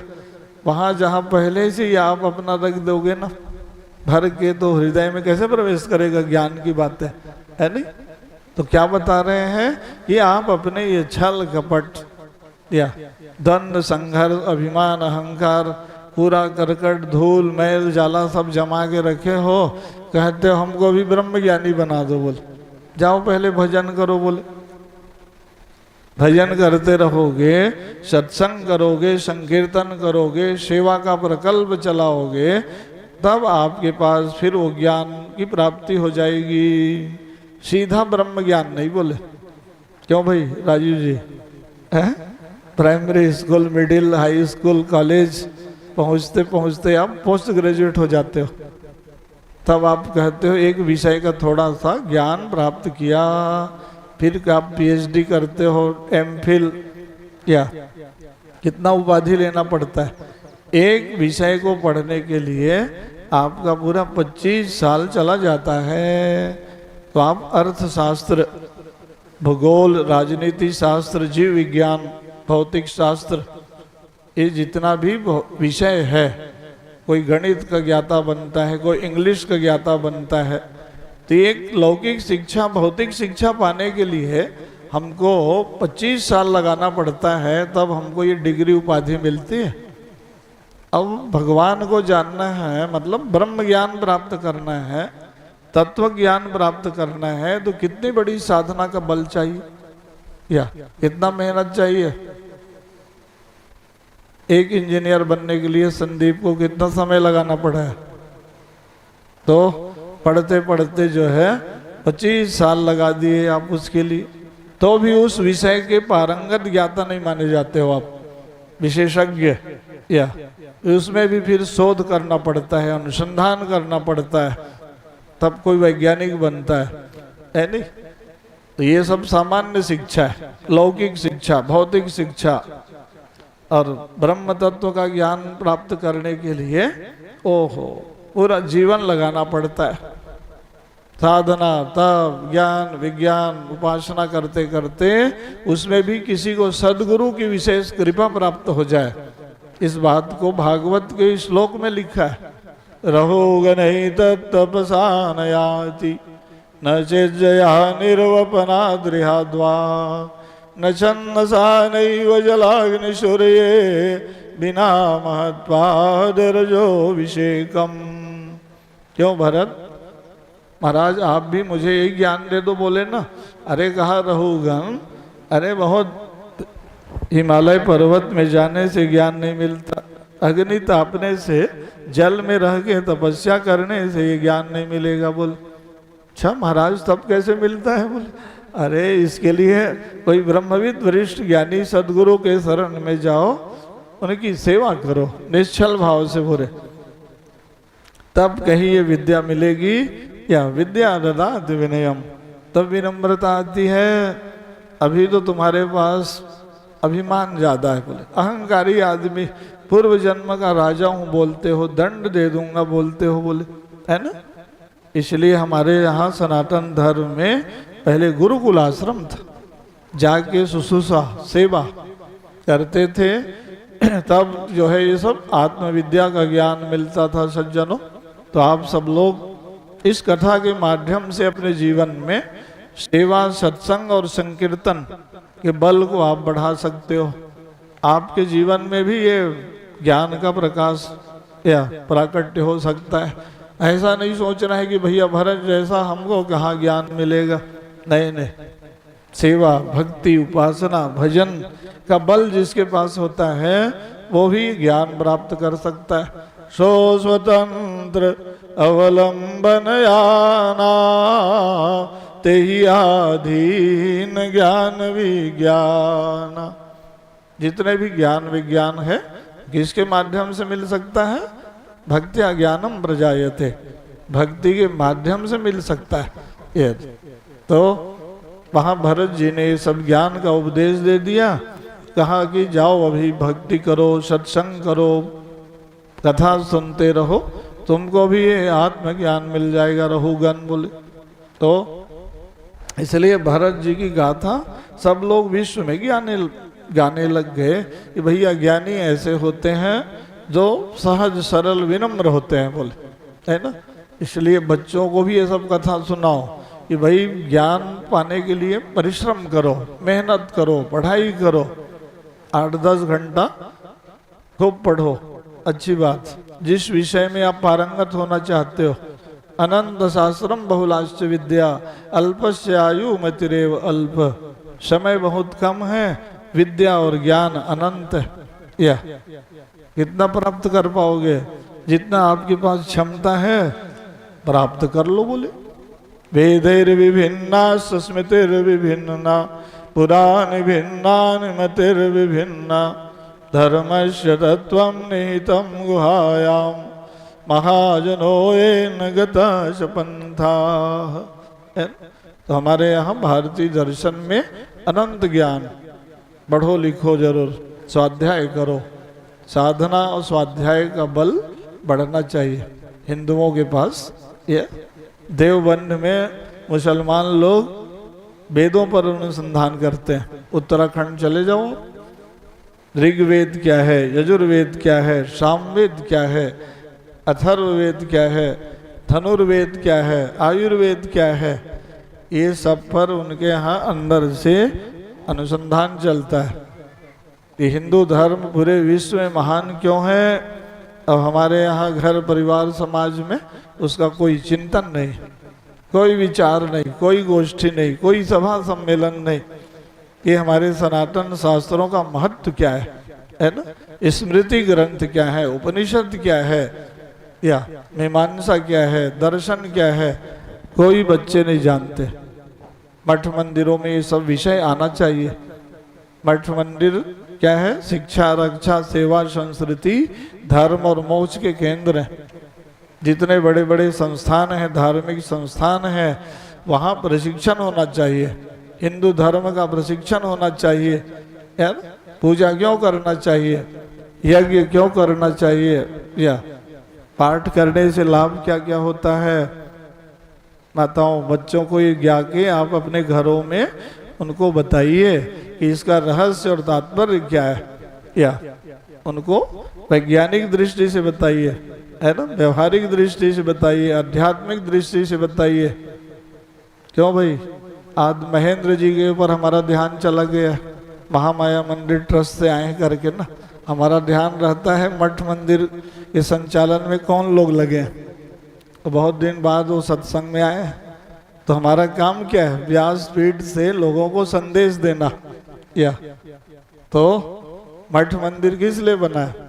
उसका उद्देश्य होना चाहिए। भगवान शंकराचार्य जी इनके मंदिरों में जाके बताते हैं कि ये हमारे सनातन धर्म के केंद्र हैं, गढ़ है, किला। हिंदू धर्म की रक्षा का केंद्र का नाम मठ मंदिर आश्रम होता है। वहाँ क्या क्या होना चाहिए? या प्रकल्प चलना चाहिए, शास्त्रों का स्वाध्याय होना चाहिए, या बढ़िया से बढ़िया लाइब्रेरी, पुस्तकालय होना चाहिए, है ना। वहाँ जाके सब लोग स्वाध्याय करें, साधना करें, ज्ञानार्जन प्राप्त करें, समाज को मार्गदर्शन दें, दिशा दें। ये सब यही तो विषय है। प्रवचन का तात्पर्य क्या है? भागवत कथा का मतलब है कि समाज का स्तर ऊपर उठे, उत्कर्ष के लिए हम सत्संग करते हैं, है ना। बोलो भक्तवत्सल भगवान की जय। मिलता है सच्चा सुख केवल, मिलता है सच्चा सुख केवल, भगवान तुम्हारे चरणों में, भगवान तुम्हारे चरणों में, प्रभु राम तुम्हारे चरणों में, प्रभु राम तुम्हारे चरणों में, गुरुदेव तुम्हारे चरणों में, गुरुदेव तुम्हारे चरणों में, भगवान तुम्हारे चरणों में, भगवान तुम्हारे चरणों में। अब सौंप दिया इस जीवन को, अब सौंप दिया इस जीवन को, भगवान तुम्हारे चरणों में, भगवान तुम्हारे चरणों में, प्रभु राम तुम्हारे चरणों में, प्रभु राम तुम्हारे चरणों में, घनश्याम तुम्हारे चरणों में, घनश्याम तुम्हारे चरणों में। जगदम्बे माँ के चरणों में। जगदम्बे माँ के चरणों में मिलता है सच्चा सुख केवल। मिलता है सच्चा सुख केवल। प्रभु श्याम तुम्हारे चरणों में। प्रभु श्याम तुम्हारे चरणों में। बोलो वृंदावन बिहारी लाल की जय। तो पांचवें स्कंद की कथा में बहुत से विषयों का यहाँ पर विवेचन किया गया है। सुखदेव जी जैसे ब्रह्मविद वरिष्ठ ज्ञानी इस प्रवचन को देने वाले थे सज्जनों। वो तो ऐसे भी आत्मज्ञानी आदमी। तो आत्मज्ञान की चर्चा भागवत में या बहुत ज्यादा है। वेदांत है, दर्शन है, अध्यात्म है ना। ऐसे ऐसे विषयों का उन्होंने प्रतिपादन किया जो बहुत अनुशीलन करने योग्य है। पांचवें स्कंद में पूरा 26 अध्याय बड़े गद्यांश। उसका अर्थ लगाना, भाव समझना बहुत जटिल। उसके लिए बहुत अध्ययन चाहिए, है ना। व्याकरण का अध्ययन चाहिए, वेदांत का, न्याय का, दर्शन का। तब वहाँ की बातों को कोई गूढ़ार्थ रूप में बोध करा पाएगा। या तो इधर क्या हुआ कि राजा परीक्षित ने बताया कि प्रभु आप बहुत अद्भुत कथा सुनाए। भूगोल खगोल क्या है बोले। आप पांचवें स्कंद में बोले थे ना बताऊंगा बोले। राजा परीक्षित बहुत ध्यान से कथा सुनते थे कि कोई बात चूक न जाए बोले। सुखदेव जी से प्रश्न कर दिया। अरे कहा भाई अनंत कोटि ब्रह्मांड में भगवान रहते हैं परीक्षित। 7 लोक नीचे 7 ऊपर बोले। 14 लोकों के बारे में बताने लग गए। जैसे हम लोग पृथ्वी लोक में हैं, मध्य में, है ना। नीचे भी 6 लोक है ना। तल, अतल, वितल, सुतल, तलातल, रसातल और पाताल। ये ऊपर कौन रहते हैं? भूर्भुवः स्वः महाजना तपा सत्यम। सत्य लोक माने वैकुंठ लोक। ये सब ऊपर में देवता लोग रहते हैं बोले। नीचे असुर, दानव, राक्षस, ये नागलोक, ये सब पाताल लोक हैं। अब वो विवरण करके बताने लग गए। तो महाराज परीक्षित का मन लग गया। अच्छा, ब्रह्मलोक का, स्वर्ग लोक का, वैकुंठ लोक का भी थोड़ा वर्णन कर दो महाराज बोले। है कहा कि भाई देखो अंतरिक्ष में सौर्य मंडल बोले, नवग्रह मंडल हैं बोले।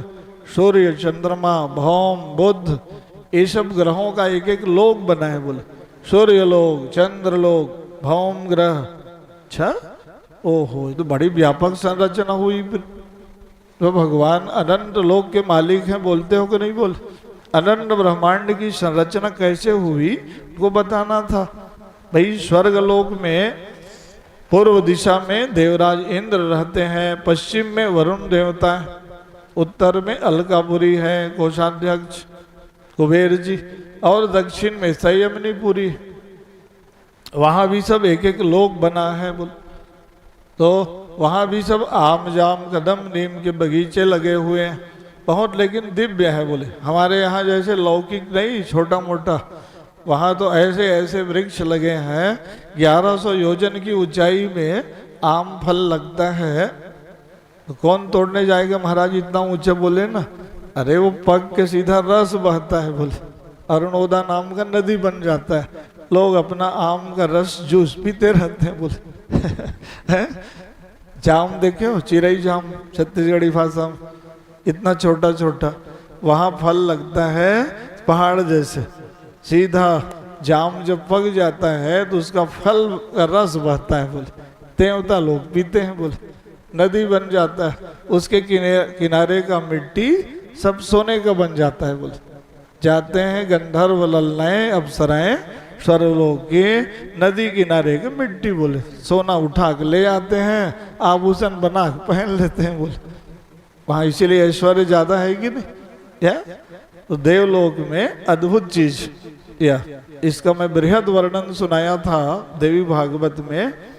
गब्दी में भैया बैठे हैं अशोक जी हमारे, इनका गांव है जानते हो, पाटन क्षेत्र में गब्दी में। आज से 25 साल पहले, मेरे को हर बार ध्यान रहता है कौन श्रोता कहाँ से आया है। 25 साल पहले भी मैं यदि वहाँ कथा में गया हूँ तो ध्यान चला गया। इनके ऐसा बृहद सुनाया सुखदेव जी कृपा से। इनके पिताजी बड़े शक्ति के उपासक थे, दुर्गा माँ के।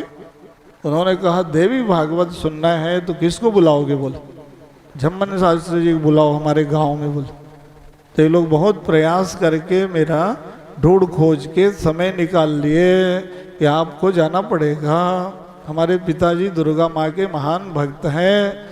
तो वहाँ मैं कथा बोलते बोलते 1 घंटा इसी पर बोलते रह गया। सब लोग बोले अरे ये शास्त्री जी तो आज बृहद व्याख्या कर दिए, बोले और कथा सब पीछे रह जाएगी। बोले तो उस स्तर का कोई श्रोता जहाँ पर बैठते हैं, जिस विषय का वो विशेषज्ञ हो ज्ञाता, तो वक्ता फिर उसी विषय पर बोलने लगते हैं। ध्यान रखो। तो बहुत बड़े भक्त थे इनके पिताजी, अब वो नहीं रहे। तो ये बात मैं बता रहा था कि भूगोल खगोल का वर्णन किया सुखदेव जी ने। राजा परीक्षित को बताया कि भाई स्वर्गलोक में ऐश्वर्य ज्यादा है। क्या महाराज तो ये संयमनीपुरी कौन जाएगा? बोले आप बोले हो यमराज जी रहते हैं वहाँ का अधिष्ठाता। अरे कहा वहाँ नरक लोग बोलते हैं उसको। बोले कितने प्रकार के होते हैं? बोले तामिश्र अंडरामिश्र रौरव महारौरव कुंभीपाग असिपत्र वन अयस्पान पुरोधा दृष्टांकराल सूची मुख वैतरणी। ये 26 प्रकार के नरक सामान्य होते हैं। देवी भागवत में तो उसको 86 प्रकार का बना दिया है। हाँ, नरक कुंडों का बृहद वर्णन, विशाल कर्म पाक का विमोच, बड़ा विवेचन किया वहाँ, बहुत सूक्ष्म रीति से किया। यहाँ तो बता दिया कि 26 प्रकार के हैं। तो जो जीव वेद पुराण शास्त्र की मर्यादा का उल्लंघन करता है उनको वहाँ जाना पड़ता है। बोल ये जैसे शासन तंत्र के कानून व्यवस्था को तोड़ते हो आपको जेल वेद दिया जाता है, तो भगवान का भी संविधान है कि नहीं? वेद पुराण शास्त्र ही उनका संविधान। श्रुति स्मृति मवै वाक्यम, वेद और पुराण की मर्यादा के अनुरूप जो अपना जीवन यापन करता है वो नरक नहीं जाएगा। बोले सीधा सीधा व्यवस्था तोड़ोगे, मर्यादा के विपरीत चलोगे, आपको जाना पड़ेगा। ये राजा परीक्षित का मन लग गया। कौन जीवात्मा कैसे जाते हैं महाराज, थोड़ा सा बता दो। बोले ना अरे कहाँ ऐसा है, ट्रामिस नरक है जो स्वयं अपना भोजन बना के खा पी लेते हैं, न वो गौ सेवा करते, न चींटी को शक्कर खिलाते, न कुत्ते को रोटी देते, या न अतिथि सत्कार करते। तो ऐसे लोगों को वहाँ भेज दिया जाता है। बोले इसलिए भोजन बनाओ तो सबका ध्यान रखो, अतिथि आ जाए उनको पहले भोजन खिलाओ, अतिथि देवो भव, या है ना। सब जीवों के प्रति हमारी भावना होनी चाहिए। गर्मी के दिन है तो बढ़िया आप चिड़िया को भी भोजन डालो, या उनको भी लिए भी पानी रखो। गांव गांव में पुराने लोग देखते थे मटकी में पानी रख देते थे। सब जीव जंतु गर्मी में तड़फेंगे, पानी पिलाओ, भोजन दो। अभी निशांत जी ने बड़ा अच्छा काम किया था। मैं अभी गया यहाँ सोनपुर में, राजीव जी, तो वो उनकी माँ की वो था वो 13वीं कार्यक्रम, वो बाहर में सबको अपना मटका बांट रहे थे। वो ऐसे बना रहता है ना मिट्टी का, और सबको एक एक डब्बा में चारा, कहा कि चिड़िया को पानी पिलाना और ये सब लोग भोजन इसको खिलाना। बोले हाँ, जितने आदमी आए थे सबको। हमने कहा बहुत अच्छा आपने प्रयोग किया निशान। तो बोले गुरुजी मैं सबको तुलसी का पौधा दिया हूँ, एक एक गमला दे दिया सबको, और सबको वो मिट्टी का पात्र और भोजन। तो ठीक है, मैं बोला गर्मी के हिसाब से आपने सब जीवों का ध्यान रखा तो अच्छी बात। तो वैसे ही ना सब ये है, आप सब लोग गर्मी के दिन है, सब जीव जंतुओं का ध्यान रखो। कि सब में भगवान है, हम सबके रक्षा सेवा पालन का दायित्व निभाएं, है ना। तो क्या मैं बताया आपको कि नरक से बचने का साधन क्या है। अंधरामिस रौरव रुरु संज्ञक प्राणी सब वहां पहुंच जाते हैं। जीव हिंसा करते हैं लोग, सूची मुख नरक वहां भेज देते हैं। हजारों सुई आपके ऊपर एक साथ लग जाएगा।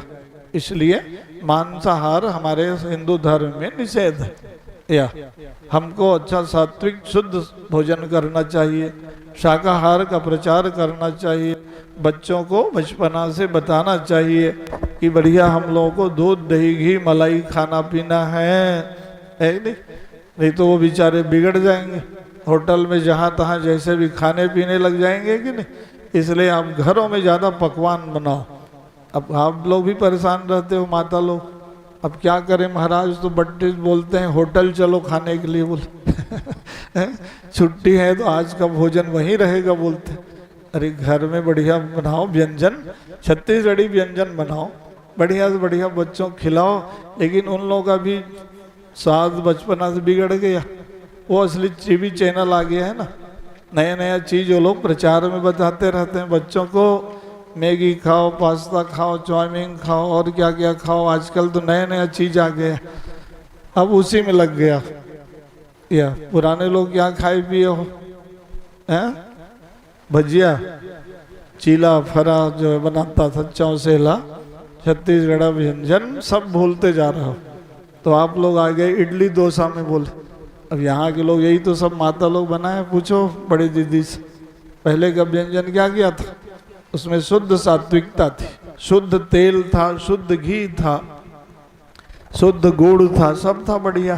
तो स्वास्थ्य बढ़िया रहता था, स्वाद भी बढ़िया था। या जब तक ये आ गया सब पैकेज वाला, सब मामला बिगड़ गया। इसलिए भोजन पर विशेष ध्यान दीजिए आप लोग। भोजन हमारी जितनी शुद्धता पवित्रता से होगा उतना ही हमारा मन बुद्धि विचार पवित्र रहेगा।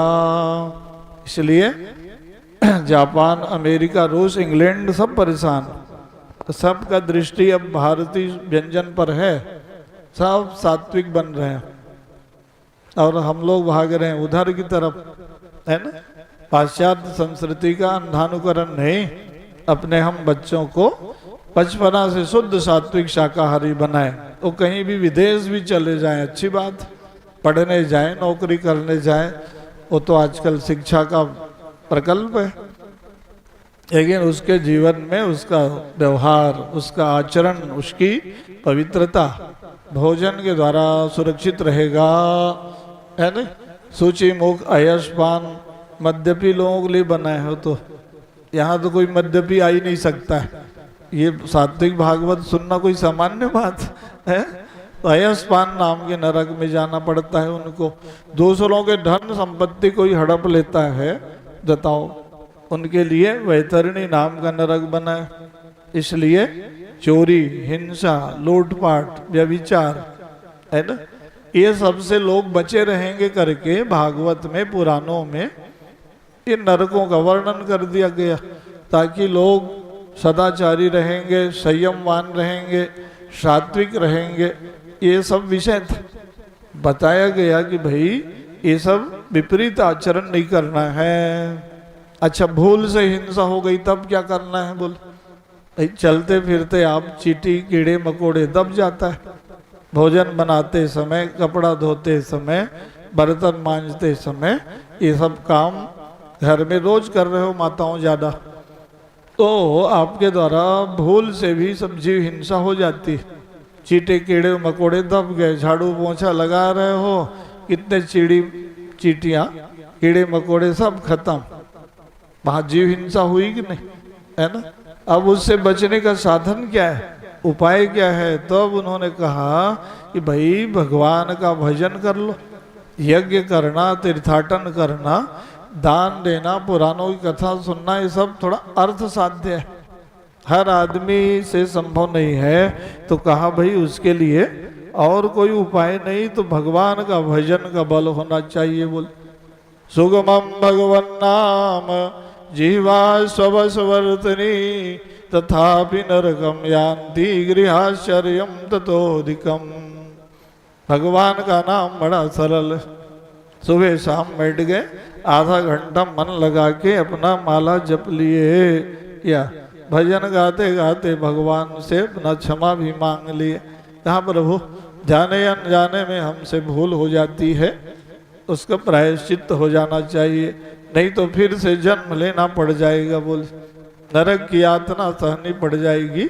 या तो सनातन धर्म ने बहुत से उपाय साधन बता दिया, नहीं तो कौन सा उपाय बताया? अजामिल जी की कथा सुना दी यहीं पर। 6वें स्कंद की कथा चलने लग गई कि भाई अजामिल पवित्र आत्मा थे, लेकिन उनसे भी भूल हो गई। बोले बहुत ध्यान दो, बहुत ज्ञानवान होने पर भी नीचे गिरने का भय बने रहता है, या उसको बोलते हैं आरूढ़च्युत ज्ञान। आचारो परमो धर्म आचारहीनम न पुनन्ति वेदाः। बहुत बड़ा कोई वैदज्ञ हो, ज्ञानी हो, और उसके आचरण चरित्र में कहीं कोई कलंक लग गया तो वो फिर ज्ञान जो है प्रवाहित हो गया, बह गया। इसलिए सनातन शास्त्रों में सबसे बड़ा ज्ञान आचरण की पवित्रता को बताया गया, चरित्र निर्माण या संयम। अब ये बहुत बड़े ज्ञानी थे और जंगल गए लकड़ी लाने, यज्ञशाला में पूजा करना है। गुरुजी लोग जंगल भेज देते थे कि नहीं, ए जाओ समिधा लेके आओ, सेवा बहुत करना पड़ता था। या अभी तो गुरु शुश्रूषा है ही नहीं, गुरुजी लोग ही शिष्य के अनुसार चलते हैं। ट्यूशन कोचिंग क्लास का जमाना, वहाँ कोई आदेश आज्ञा का पालन कहाँ करेंगे? घरों में लोग ट्यूशन पढ़ाने आ रहे हैं रुपया के बल पर। बच्चों को पढ़ाने आ जाना गुरुजी, गुरुजी आगे बैठे रहते हैं, तब चेला पहुंचता है। पहले शिष्य लोग आके जमीन में आसन लगा के बैठे रहते थे, तब गुरुजी आते थे। देखा ना, उल्टा गाड़ी है कि नहीं? ज्ञान मिलेगा कैसे? घर घर में गुरु घूम रहे हैं, या पढ़ाने आए हैं बोले, वो शिक्षा को भीतर ले जाएगा तब तो ज्ञान कब जाती है? विनम्रता से। तो विनम्रता खत्म हो गई तो ज्ञान कमजोर हो गया। तो देख रहा उस समय का गुरुकुल भेज दिए जंगल, जाओ लकड़ी लेके आओ, फूल तुलसी दुर्वा कुशा सम्मिलित एकत्रित करके आना। वो बेचारे रोज दौड़ दौड़ के जंगल ही जाते थे। देख रहा, तपस्या साधना अध्ययनम तपा। तो एक दिन वो जंगल गए समिधा लेने, एक अश्लील दृश्य को देख लिया, उसका प्रभाव पड़ गया, मन में जो है विकार आ गया। ओहो, जंगल में रहते हैं ये लोग, ओहो उल्टा दासी, यही लोग अच्छे हैं, बोले भोग विलास में लगे हैं, सांसारिक वासनाओं में उसका भी मन लग गया। देख रहा, एक अश्लीलता, एक दृष्टि का प्रभाव, एक दृश्य कितना प्रभावित कर दिया। अपना वो पूजा पाठ भजन यज्ञ बंद कर दिया, घर से अपना रुपया पैसा एकत्रित कर लिया, जंगल पहुंच गया। तो कब कहाँ पर आपका पतन हो जाए, है ना? इसलिए बहुत संभल के रहना चाहिए कि किस दृश्य को देखना नहीं देखना, या किस चीज को पढ़ना नहीं पढ़ना। ध्यान दो आप, है ना? विचार मन की गति क्या है, नीचे की ओर प्रवाहित करता है। इसलिए ऊर्ध्वगामी मन को बनाने के लिए अभ्यास करते रहना चाहिए। देख तो इतना बड़ा ज्ञानी आदमी, अभी का ये स्थिति तो बहुत खराब है समाज का। मोबाइल का युग है, कंप्यूटर मोबाइल टीवी चैनल और क्या क्या आ गया है, आप लोग ज़्यादा चलाते हो। हम तो इसीलिए भैया बड़े मोबाइल चलाते ही नहीं, हमको आप लोग चाहे पीछे समझो आगे समझो, हमने अपना प्रचार तंत्र थोड़ा बहुत, पंडित जी विद्वान ज्ञानी लोग चलते हैं, वो अपना चलाते रहते हैं, कुछ भेज दो कुछ लिख दो पढ़ दो। हमने व्हाट्सएप ग्रुप में कहीं हम नहीं जोड़े, हमारा नाम तो पूरा 25 प्रांत में। लोग हमको बहुत प्रयास किए 5-10 साल तक, अब छोड़ दिए प्रयास करना। अब शास्त्री जी बोलना ही नहीं बोले, वो तो मोबाइल में लिखना पढ़ना चाहते ही नहीं बोले। हम लोग तो शास्त्रों का स्वाध्याय करने वाले लोग हैं। रामायण पढ़ो, गीता पढ़ो, महाभारत पढ़ो, पुराण पढ़ो, वेद पढ़ो। इतना हमारे पास, इतना वांग्मय हमारे पास पुस्तकालय है, हजारों हमारे पास ग्रंथ रखा है। चलते फिरते भी हमारे पास हम लोग भागवत पढ़ते हैं। इसका मतलब ऐसा नहीं है कि राम कथा पढ़ो, शिव कथा पढ़ो, बाद में वहाँ जाके बैठ के स्वाध्याय करो, अध्ययन करो। हमारे गुरुदेव भगवान ने सिखाया कि कथावाचकों को 2-3 घंटा रोज पढ़ना चाहिए। ऐसा नहीं कि जितना पढ़ लिए उतना ही ज्ञान। कंप्यूटर में गुरुदेव शंकराचार्य भगवान 82 साल के उम्र में अभी भी वो 6 घंटा रोज पढ़ते लिखते हैं। उनके पास जो रहते हैं, पूछो, कुलदीप जी मीडिया प्रभारी बैठे हैं। जब ये शंकराचार्य जी के पास जाते हैं तो वहाँ लोग बताते हैं कि उनका भी कंप्यूटर में अध्ययन स्वाध्याय चल रहा है। विचार करो आप, विश्व के महान ज्ञानी होने पर भी जो 6 घंटा पढ़ाई लिखाई करते हो, तो हमको आप सबको कितना पढ़ना लिखना चाहिए। या 1 घंटा भी किसी का स्वाध्याय नहीं, ग्रंथों का पढ़ना लिखना बंद हो गया। थोड़ा बहुत निकाल के पढ़ते हो तो वही मोबाइल को, तो मोबाइल में अच्छी बातों को थोड़ी पढ़ते हो आप, इधर उधर अपना गप सप जो है तो मोबाइल में भी आप पढ़िए, वहाँ अपना निकाल लो। शिव पुराण क्या कहता है, महाभारत में क्या लिखा है, रामायण, वाल्मीकि रामायण, अध्यात्म रामायण में क्या लिखा है। या वो तो बात सही है, मोबाइल में पूरा कंप्यूटराइज हो गया है, हर विषय वहाँ लिखा है। कहाँ पर किस पुराण में क्या बात खोजना है तो आप गूगल मीट में जाइए, आप सर्च करके आप पढ़ सकते हो। संस्कृत में नहीं तो आप हिंदी में पढ़ लीजिए, है ना। तो ये अजामिल बेचारा पदभ्रष्ट हो गया, पूर्व जन्म का तपस्वी सा, श्राप के कारण वो दासी उल्टा के साथ जंगल में रहने लग गया। अभी मैं कथा सुनाया था ना, आया था चंगोरा भाठा में, तो लंबा विस्तार पूर्वक सुनाया था। अब यहाँ समय तो बहुत लंबा हो रहा है, तो अब मेरे को समास में बोलना पड़ेगा। अभी मेरे को कथा बहुत सुनाना है, अभी 6वें स्कंद का शुरू हुआ है, तो युवक लोग कथा में आए तो हम ज़्यादा सुनाएंगे। आज तो राजीव जी बस आए हैं, बाकी सब बड़े लोग बैठे हो। कल छोटू आया था, इसीलिए एक दिन में एक आदमी आएंगे तो कैसे काम चलेगा। 25-50 लोग एक साथ बैठना पड़ेगा, है ना। तो माताओं की संख्या बहुत बढ़िया है, इनकी बढ़ाई में चलो ताली बजाओ आप लोग। ये लोग आगे बढ़ गए कि नहीं, इधर वाले कमजोर हो सत्संग में, मतलब पीछे चल रहे हो आप, हैं। कल से आप अपनी शक्ति को बढ़ाइए, ये पूरा आपकी जगह खाली पड़ा है, इनका तो अपना स्थान पूर्ण हो गया। आगे तक कल से अब रिंकू जी का सभा बढ़ाना पड़ेगा, तो मतलब आप पीछे मत चलिए, ये तो ऐसे ही आगे रहते हैं। सत्संग में, कथा में, साधना में, स्वाध्याय में, व्रत में, या भारतीय संस्कृति के संरक्षण करने में इनका योगदान सदैव से इतिहास में आगे रहा है। तो मैं कथा बोलते बोलते सारे ज्ञान और विचारों की बातों से भी आपको अवगत करा रहा हूँ। तो क्या हुआ, जब अजामिल कुमार्ग में चलने लग गया, सन्मार्ग में व्यक्ति चलता है तो उसकी यश कीर्ति बढ़ जाती सज्जनों, या अमर हो जाते हैं वो। और कुमार्ग में कोई चलता है तो फिर उसका इहलोक और परलोक दोनों बिगड़ जाता है। ये तो ये कुमार्ग पथ में चलने लग गया, धन संपत्ति खत्म हो गया, परिवार बढ़ गया, तो चोरी, हिंसा, लूटपाट करना पड़ा। एक कुमार्ग में चलने का परिणाम कितना बड़ा घातक हुआ, तो उसके साथ 10 प्रकार की बुराई चलने लग गया। ध्यान दीजिए आप, इसलिए जीवन में सदैव हम सन्मार्ग में चलें, सत्कर्म पथ में आप चलते रहो, आपके साथ 15 प्रकार की अच्छाई चलने लगेगा। यह अब इनके साथ पूरा बुराई चलने लग गया। नहीं, उससे क्या हुआ, 2 महात्मा पहुंच गए भिक्षाम दे।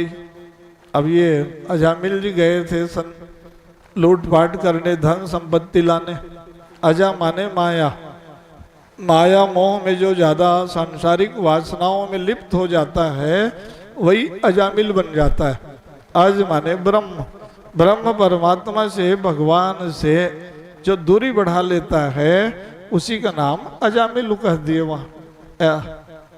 तो ये उधर गया था, घर में उदासी थी, दो महात्मा पहुंच गए भिक्षाम देहि। अब वो कथा में सुन ली थी, भारतीय संस्कृति में कोई भी भिक्षुक आता है कुछ देना चाहिए, खाली नहीं लौटाना। भिक्षुका नैव भिक्षन्ति बोधयन्ति गृहे गृहे दीयताम दीयताम गेहे अदातु फलमिच्छति। भिक्षुक को वापस नहीं लौटाना, या ये क्योंकि बहुत कराने आया है कि मैं नहीं दे पाया इसीलिए मेरे को गली गली घूमना पड़ रहा है। बोल ज्ञान हो गया, उठाई अपना सत्तू का आटा पोटली था, गांव में जंगल में क्या रहता उनके पास, झोली में डाल दिए। दोनों महात्मा बैठ के प्रसाद पा लिए। कहा आज बहुत अच्छा, चलो वो बिटिया को आशीर्वाद दे देते हैं। बोले महात्मा बड़े सहृदय होते हैं, सरल। आशीर्वाद देने आ गए, बेटी मांग लो क्या पाना चाहते हो। उसने कहा महाराज मैं तो पति सेवा के द्वारा तर जाऊंगी, लेकिन वो महाराज अजामिल पवित्र आत्मा था, मेरे साथ आगे पदभ्रष्ट हो गया, उनके हित कल्याण के लिए आप कोई साधन बता दो। बोले महात्मा लोग बोले ऐसा करना, इस बार जो तुम गर्भ धारण किए हो ना, बालक का जन्म होगा, उसका नाम नारायण रख देना, उसका कल्याण हो जाएगा। बोले अजामिल पहुंच गया, उधर से डंडा लिए, लूटपाट किए। ए महात्मा लोग आगे बढ़ो, कुछ नहीं मिलेगा यहाँ। बोले अरे सुनो सुनो अजामिल, हम लोग देने ही आए हैं, संत महात्मा को ही लेने आते हैं। बोले अच्छा अच्छा क्या दोगे महाराज। बोले झोली फैला दिया। अरे कहा हम लोग कोई धन संपत्ति नहीं, तुम्हारे कल्याण के लिए हम कामना करने आए हैं, तुम्हारा उद्धार हो जाएगा। ऐसा करना इस बार तुम्हारे यहाँ पुत्र हो ना, नारायण नाम रख देना। बोले अब अजामिल क्या जाने नारायण नाम का महत्व क्या है, या वो धर्मात्मा तो थे नहीं। कहा ठीक है, अब महात्मा लोग बोले हैं, अवसर आ गया, पुत्र का जन्म हुआ। दासी ने कहा महाराज कि वो महात्मा लोग बोले थे ना नामकरण में इसका नारायण नाम रख देते हैं। बोले अब नारायण नाम के प्रति कहो या पुत्र के प्रति कहो, अजामिल का प्रेम बढ़ गया। बालक दौड़ने लग गया, नारायण सुनो, नारायण इधर आओ। नारायण नाम में तल्लीन हो गया वो। सुबह शाम तक 2-4 माला अपना जप हो ही जाता था। जानबूझ के नहीं जपो, बैठ के माला जपना अलग चीज, या महत्व बुद्धि से भगवान नाम जपना उसका विशेष महत्व है।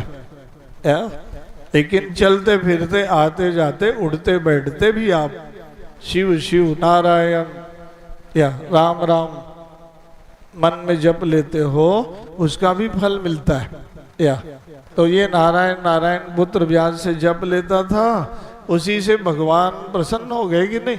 या भाव को भाव अन ख्याल सो, नाम जपत मंगल दिशि दशहु। भगवान का नाम बड़ा सुगम, भाव से जपो या फिर कुभाव से, जिस भाव से भगवान को भजन होना चाहिए। या इसलिए कह दिया गया कि अजामिल जब शरीर त्यागने की बात आई, वृद्धावस्था आ गया, पलंग में पड़े रहते थे, सारा ध्यान नारायण नाम में लग गया।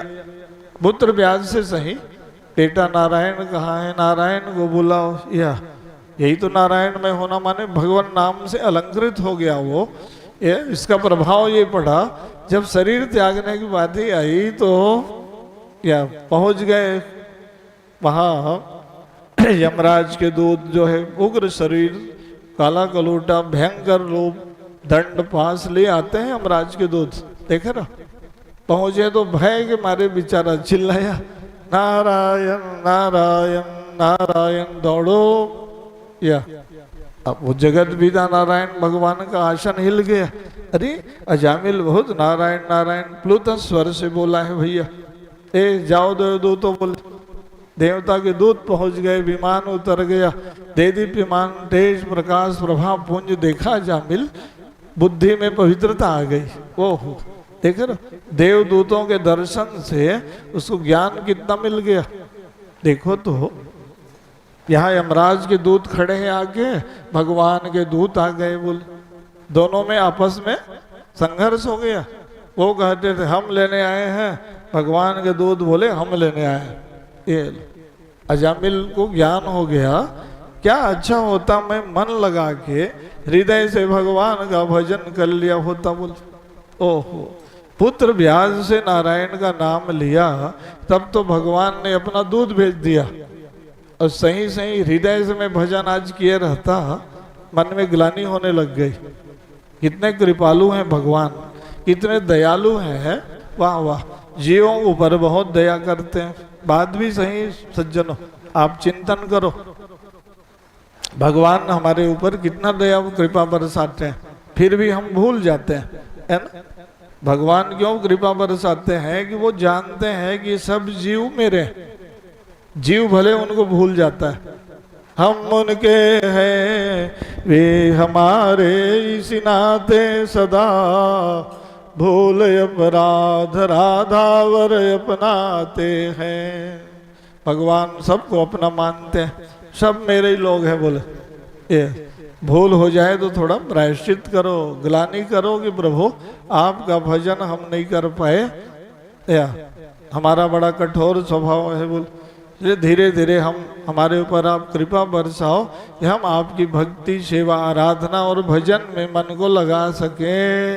रोज भगवान से विनम्रता पूर्वक प्रार्थना कर लिया करो कि प्रभु हम आपके शरण में जाएं, ज़्यादा आपके शरण आश्रित रहें, तो भगवान समझ जाएंगे। वो रोज बहुत ये विनम्रता से अपना प्रार्थना समर्पित करता है। आप जगत में प्रार्थना पत्र देते हो नहीं, सब जगह अपना अर्जी लगाते रहते हो। आजकल अर्जी लगाने की बड़ी परंपरा चल रही, बोलते हो ना वहाँ अर्जी लगा दो।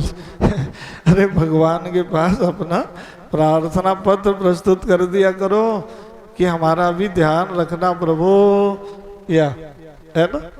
तो देख रहे हो, अजामिल को ज्ञान होने पर 10 नामापराध त्याग कर वो भजन में मन को लगा दिया। ये भजन करने में 10 प्रकार की थोड़ा भूल हो ही जाता है, जीव का स्वभाव है, नहीं तो उससे क्या है, पूरा फल नहीं मिलता है। तो लोग पूछते रहते हैं महाराज जी हम भी भजन गाते हैं लेकिन थोड़ा अच्छा फल नहीं मिलता है।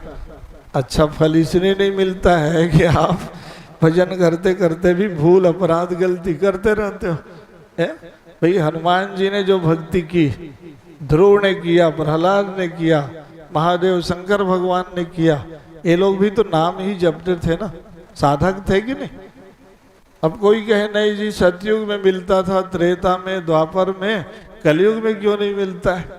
ये 10 नामापराध को त्याग कर भजन करना पड़ेगा ना। हमारे यहाँ भजन में नियम बनाए गए कि भक्ति करते करते आप बहुत कम गलती करो, भूल कम करो। या गुरुदेव के पास ये माननीय प्रधानमंत्री जी नरेंद्र मोदी जी गए पुरी में मिलने, तो उन्होंने बहुत अच्छा उदाहरण दिया। गुरुदेव ने बताया कि मोदी जी आए तो उन्होंने हाथ जोड़ के कहा गुरुदेव मेरे से जीवन में कम से कम भूल हो। तो शंकराचार्य जी ने कहा कि ऐसा क्यों नहीं बोलते हो कि मेरे से भूल ही ना हो, कम से कम क्यों लगा दिए आप। बोल अरे कहा गुरुजी अब मानव स्वभाव है, गलती भूल हो जाएगी। बोल तो हंसवाए गुरुजी बोले कि भूल ही ना हो ये आपको वहाँ बोलना पड़ेगा। माने छूट ले ली आप मेरे से, बोले कि गुरुजी भूल हो जाएगी तो भाई क्षमा करना, नहीं तो फिर तो बड़े लोग बड़े चतुर होते हैं ना, ये अपने कमजोरी छिपा लो, वहाँ बोल दो हम तो भाई गुरुजी से बोले थे कि भूल हो जाए क्षमा करना, बोले है ना। वैसे ही भूल को, अपराध को, या तो हमारे भजन में क्या क्या भूल हो जाती है। जैसे आप माला जपते हो, पुण्य का काम सत्कर्म करते हो, उसको हम 10 जगह बताने लगते हैं। अपने पुण्य का, साधना का बखान मत करो, उसको छिपा के रखो। साधना, उपासना, भक्ति गुप्त होना चाहिए। प्रकट ज्यादा करोगे, ज्यादा उसका बखान कर दिए आप। मैं बहुत बड़ा यज्ञ करवाया, आप देखे तो बहुत बड़ा मैं ऐसा किया। आजकल 1-2 घंटा मेरा भजन में लगता है, ऐसा किया वैसा किया, जहाँ किए वो सब आपका खत्म हो गया बोल है। इसलिए बुराई को, जो हमारे भीतर कमजोरी है, कोई गलती हो रही है, उसको आप 5 लोगों से बोलो, ये उससे क्या है, आपकी प्रायश्चित हो जाएगा। तो हमारा स्वभाव होता है अपना सबका कि हमसे जो गलती होते रहती है ना, उसको हम और दबाते हैं, लोग जाने मत भाई, जिसको थोड़ा छिपा के रखो बोले, स्वभाव होता है कि नहीं। अब उससे वो धीरे धीरे और बढ़ते जाता है, उसके हम दूरी होती नहीं है ना। तो ये वहाँ इसलिए बोल रहे हैं कि भजन करना चाहिए, पाप मिटाने के लिए भक्ति मत करो। आजकल तो देख रहे हो आप, है अनर्थ कर लेते हैं लोग, कहते हैं मंदिर में जाके दान दे देंगे बोले, जो भी भूल अपराध हो गया तो ऐसे क्षम्य नहीं होगा वो कि आप अपराध गलती भूल करते रहो, जाके वहाँ दान पुण्य कर दिए बोले, नहीं नहीं, प्रायश्चित नहीं हुआ वो। या इसलिए भक्ति करो भगवान को पाने के लिए। हमारा शुभ संकल्प, उद्देश्य, हमारा ध्येय पवित्र होना चाहिए, है ना। हम अनर्थ रहित यदि हम भजन करते हैं, उपासना करते हैं, भक्ति करते हैं, तो भगवान आपके ऊपर ज्यादा प्रसन्न होंगे, है ना। तो अजामिल से सीख लो। अजामिल ने समझ लिया कि अब भगवान का भजन ऐसे करना पड़ेगा बोले, स्वरूप को बदल दिया।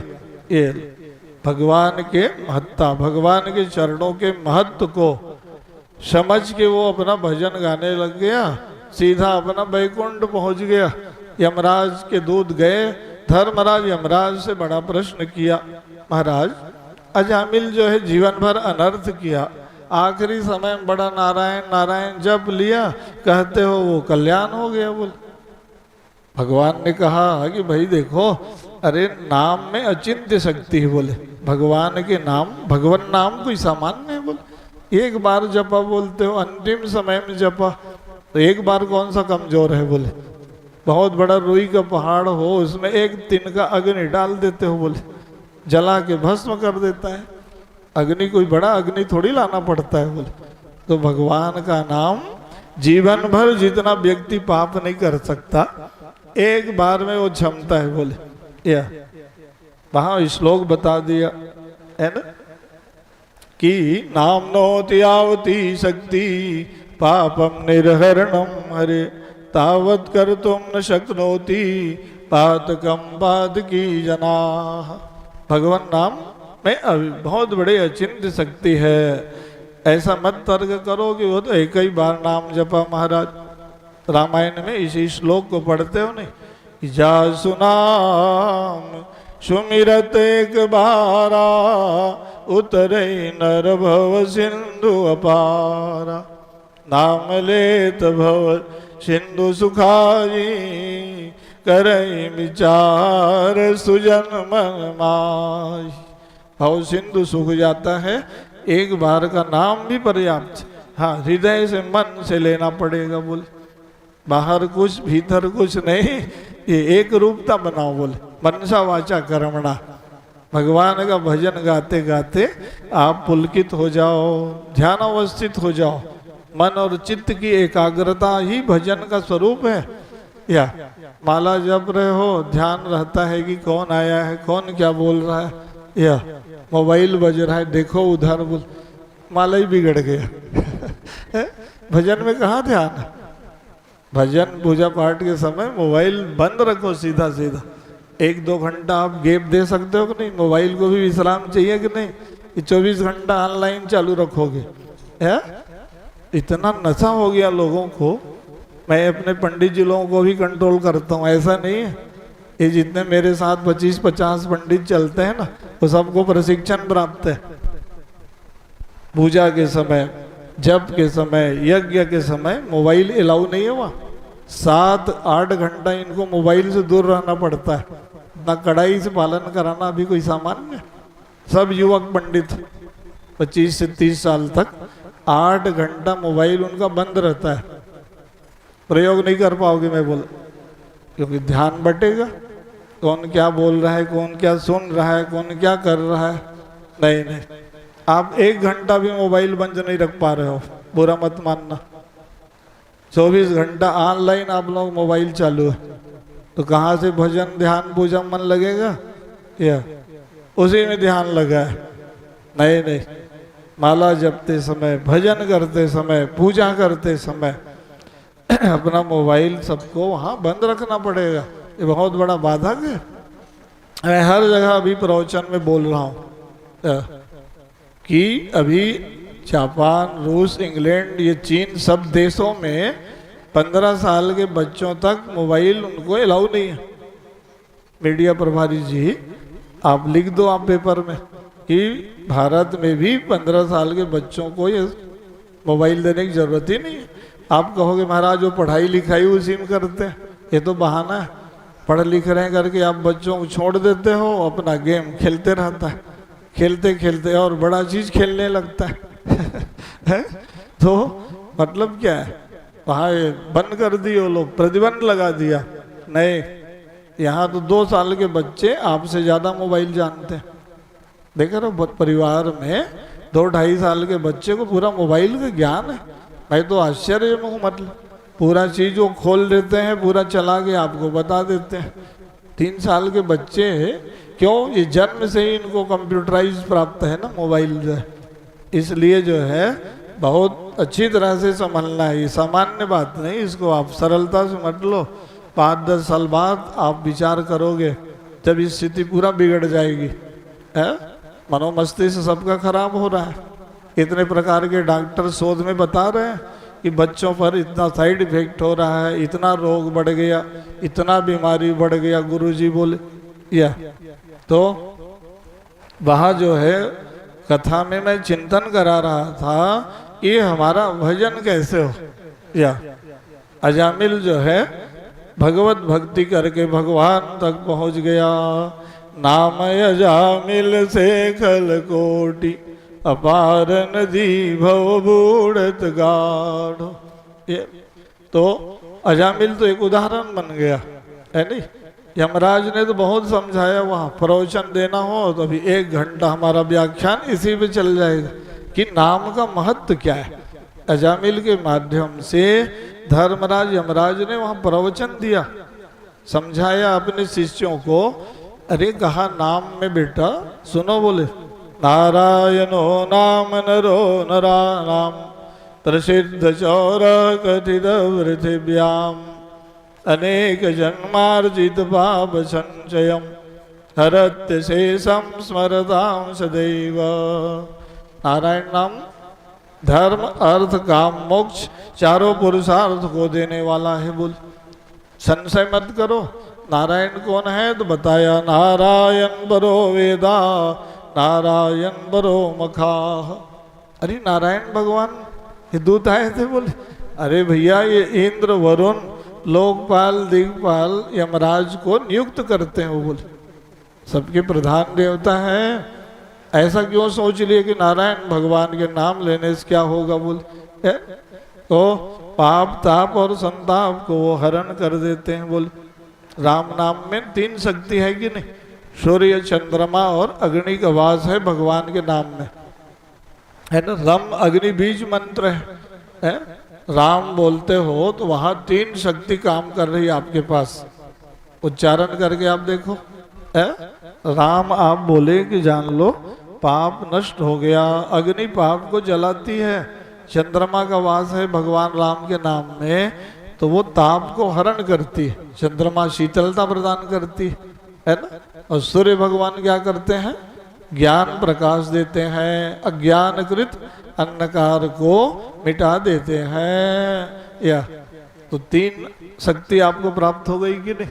या आपको बच्चे लोग पूछेंगे भजन करने से क्या फायदा होता है, तो उनको आप बता दो कि बेटा इसके भजन करने से पाप, ताप और संताप का हरण हो जाता है। दैहिक, दैविक, भौतिक त्रय तापों के निवारण के लिए भी हमको भजन का आलम्बन लेना चाहिए। कोई कहे कि नहीं हमको भक्ति और मुक्ति नहीं चाहिए, लो अब कोई नास्तिक कुतर्क करे कि भजन करने से फायदा क्या होता है, क्यों, ये आर्थिक युग है बोलते हो ना, तो उनको उस दृष्टि से बताना पड़ेगा कि आप पाप और ताप से रहित रहना चाहते हो कि नहीं। भाई रोग आदि व्याधि भय पीड़ा मृत्यु का निवारण तो चाहते हो आप, मोक्ष नहीं चाहते हो, अलग विषय है ना। इसलिए भी आपको भजन का आलम्बन लेना पड़ेगा। ये तो हर दृष्टि से भगवान का भजन उपयोगी सिद्ध हो जाएगा, है ना। तो अजामिल के बारे में फिर यमदूतों ने पूछा वहां, महाराज तो किसको नरक लाएंगे, यही बता दे रहो आप कृपा करके बोले। तो फिर एक श्लोक बता दिया उनके लिए, जीवान भक्ति भगवद गुण नाम ध्येयम चेतस्य न स्मरति तच्चरणारविंदम कृष्णाय नो नमति यत्सिरये कदापि तानानयध्वंसतो कृत विष्णु कृत्यान्। ऐसे व्यक्ति को पकड़ के ले आना जिसकी जीवा में भगवान का नाम न गूंजता हो। बोले नहीं, भगवान ने हमको रसनेन्द्रिय दिया है, जीवा दिया है, उसका उपयोग भगवान नाम में अवश्य करना चाहिए, है ना। संसार जगत की रसना का रसों का सेवन तो करो, लेकिन राम रस का सेवन कर लो। रसना क्यों न राम रस पीती खट रस व्यंजन पान करत है पुण्य रीति ही रीति। रसना क्यों न राम रस पीती, भक्ति रस या भाई खट रस व्यंजन हम लोग रोज पा रहे हैं, इतने प्रकार के आप भोजन जलपान का सेवन करते हो, लेकिन उसमें यदि आप भक्ति रस को समाविष्ट कर दो, या भोजन से भजन का ज्यादा महत्व है कि नहीं। एक बार भोजन करते हो 4-5 घंटा मस्त रहते हो, तृप्त रहते हो ना। एक बार आप भजन करके देख लीजिए, आप मन बुद्धि चित्त विचार आपका समाहित रहेगा कि नहीं, एकाग्रता बढ़ जाएगी आपकी, पूरा आपका मन केंद्रित रहेगा। सज्जनों, नाम में इतनी अद्भुत क्षमता है। या आलम्बन लेके आप देखिए, आधा घंटा आप भजन कर लोगे, 6-7 घंटा काम करने की ऊर्जा शक्ति आपके पास प्राप्त रहेगा। फिर अपना शाम को आधा 1 घंटा बैठ के भजन गा लिए। या ऋषि मुनि महात्मा लोग ज्यादा एकाग्र होके ग्रंथ क्यों लिखते थे, बड़े बड़े ग्रंथ, बड़े बड़े पुस्तक लिख लिख के, कि उनके पास यही क्षमता थी। 10 घंटा 12 घंटा अपना लिखते रहते थे, तो उनकी प्रज्ञा शक्ति ज्यादा तेज हो गया।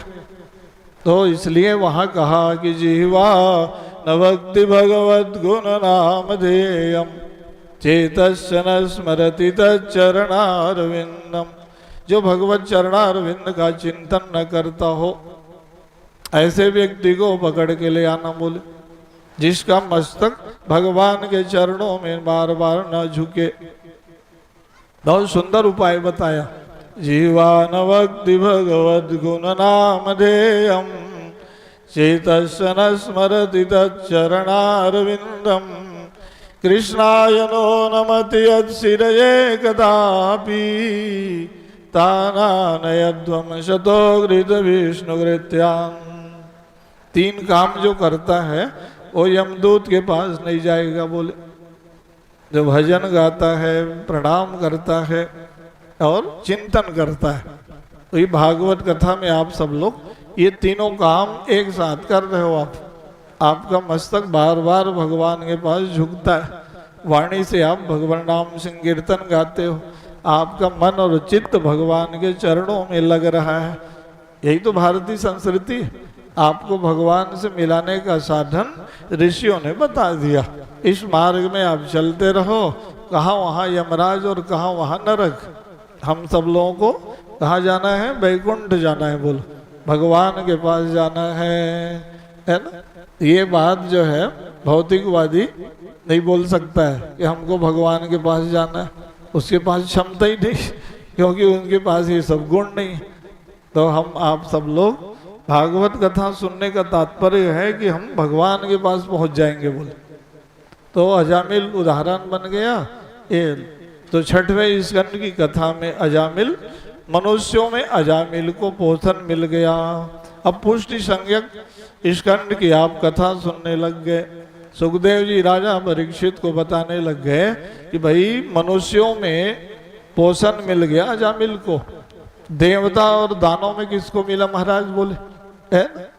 तो कहा भाई देखो देवता और दानव, तो कश्यप ऋषि के लोग संतान है। कश्यप ऋषि की 13 पत्नियां थी। दिति से जो लोग उत्पन्न हुए दानव, अदिति से आदित्य माने देवता। तो भाई भाई होने पर भी विचारधारा भिन्न होने पर आपस में संघर्ष हो जाता है। उसी को कह दिया गया देवासुर संग्राम हुआ, देवता और दानव आपस में लड़ते थे। ये युद्ध तो सृष्टि के आदि से होते आ रहा है, सतयुग में, त्रेता में, द्वापर में, कलयुग में। युगों युगों से दो प्रवृत्ति, दो विचारधाराओं में लड़ाई हो जाती है, सात्विक व्यक्ति और तामसी प्रवृत्ति। ये द्वंद्व तो बना हुआ है ना, कोई जीत जाता है कोई हार जाता है। सात्विकता ज्यादा बढ़ गई समाज में तो आसुरी प्रवृत्ति का दमन हो जाता है। वही है दानव लोग हार गए बोल। असुरों को पराजित करना है तो सत्व गुण को बढ़ाना पड़ेगा। यही है दैवी संपदा, देवत्व को बढ़ाते रहो। आज भी आवश्यक, चारों तरफ असुर दानव राक्षस या बढ़ रहे हैं, मतलब क्या है? तामसी प्रवृत्ति, तमोगुण समाज में ना बढ़े, इसी के लिए यहाँ कथा बता दिए। एक बार क्या हुआ कि देवता लोग जीत गए। जो जीत जाता है फिर वो जुलूस निकाल के शोभा यात्रा करते हैं, सभा होने लगती है। देव समाज की अब सभा लग गई वहाँ। अप्सराएं नृत्य करने लग गई, गंधर्व गाने लग गए, किन्नर बजाने लग गए। अब स्वर्ग लोक की बात, बड़े देव समाज की सभा। अब उस सभा में क्या है, देवगुरु बृहस्पति जी महाराज पहुंच गए। गुरु महाराज को प्रसन्नता हुई कि मेरे शिष्य चेले लोग जीत गए, चलो जाना चाहिए बोले। गुरुदेव आए तो शिष्य लोग ऐसे उत्साह में भूल गए। देखो गुरु जी को न प्रणाम किए, न स्वागत, न अगवानी, अपने आप में सब मस्त। यही है भूल हो जाना। देवताओं से भी भूल हो गई कि नहीं? गुरु महाराज नाराज हो गए। बताओ, मैं माला जपता हूँ, अनुष्ठान करता हूँ, तब तो देवताओं को यहाँ विजय मिलता है। बताओ, भूल गए देवता सब भूल। अब गुरु जी बृहस्पति जी नाराज हो गए, जाके कह दिया जाओ रे देवताओं, तुम्हारा राज्य छिन जाए, ऐश्वर्य से विहीन हो जाओगे बोल। अपना तपोबल से बृहस्पति जी महाराज अंतर ध्यान हो गए। तपस्वी थे बृहस्पति माने देवताओं के गुरु। बताओ, अब गुरु बल जिसका कमजोर हो जाएगा वो कैसे सफलता मिलेगी? भाई मनुष्यों को गुरु बल चाहिए, देवता को चाहिए, दानव को चाहिए। दानव लोगों के गुरु कौन थे? शुक्राचार्य जी, बहुत बड़े ज्ञानी थे कि नहीं? गुरु मतलब ज्ञान देने वाले, जो ज्ञान प्रदान करे वो गुरु। या गुरुता और लघुता, लघु माने शिष्य, गुरु का मतलब है मार्गदर्शक, या ज्ञान के प्रकाश के द्वारा शिष्य के, अनुयायी और भक्तों के अज्ञानकृत अंधकार का जो हरण कर ले उसका नाम गुरु हो गया वह, है ना? तो बृहस्पति जी महाराज तो ब्रह्म ज्ञानी गुरु थे। अपना तपोबल से अंतर ध्यान हो गए, सब देवता परेशान हो गए, मार्गदर्शन नहीं मिला। तो दानव लोगों को समाचार मिला कि आज तो देवताओं को श्राप लग गया। सब देवता स्वर्ग में चढ़ाई कर दिए। क्यों? स्वर्ग में बहुत दुर्लभ चीज है, कामधेनु है, चिंतामणि है, कल्प वृक्ष है, बड़े अद्भुत चीज वहाँ है कि नहीं? पुरीम अवस्कंडलुनिम विनंदन मुसा निरत्नानि हराम हरांगना। स्वर्ग में दानव लोगों ने चढ़ाई कर दिया और गुरु बल कमजोर होने से देवता लोग पराजित हो गए। अब क्या करें? बेचारे स्वर्ग का आधिपत्य दानव लोग ले लिए। तो ऐसे ही समय में सब भगवान नारायण के पास गए, सब देवता एकत्रित हुए, उनकी भी गोष्ठी होती थी। समस्या बढ़ जाती थी ना, तो सब भगवान नारायण के पास जाते थे। चलो प्रभु अब आप कुछ उपाय बताओ, है नहीं। इसलिए सबको गोष्ठी करना चाहिए। शाम का समय हो जाए, आधा घंटा मिल बैठ के बातचीत किया करो, या अपने घर परिवार के बारे में, समाज के बारे में, राष्ट्र के बारे में, धर्म के बारे में आधा घंटा हमारा चिंतन होना चाहिए। तो कहाँ चिंतन शिविर होते ही नहीं, सब उसी में लगे रहते हो, यहाँ वहाँ इधर उधर। तो राष्ट्रीय चिंतन, आध्यात्मिक चिंतन और पारिवारिक चिंतन, सामाजिक चिंतन, ये देवता लोग कैसे वहाँ चिंतन किए। चलो वही अब समस्या आ गई, भगवान ने कहा भूल तो करते हो देवता लोग, अब गलती करके मेरे पास पहुंच जाते हो, क्या करें गुरुजी। तो कहा ऐसा करो, जाओ विश्वरूप नाम के बहुत ज्ञानी है भारत देश में, गुरु बना के ले आओ। बोले गुरु के बिना तुम्हारा काम नहीं चलेगा। बोले आचार्य चाहिए कि नहीं, कुल पुरोहित आपको चाहिए कि नहीं। भाई पूजा पाठ यज्ञ अनुष्ठान कौन कराता है। ए महाराज जी को बुलाओ, पंडित जी को बुलाओ, या गुरु कई प्रकार के होते हैं, गुरु, परम गुरु, परात्पर गुरु, परमेष्ठी गुरु। या भाई स्कूल में आप सब लोग शिक्षा ग्रहण किए तो हमारे लिए सामान्य गुरु हो गए। साधना का पथ बताने के लिए मंत्र दीक्षा लिए, या परम गुरु हो गए, उनके गुरु जी हो गए। हमारी गुरु परंपरा क्या है, चलो बता ही दे रहता हूँ, है ना। भाई सनातन धर्मावलंबियों के लिए गुरु परंपरा क्या है।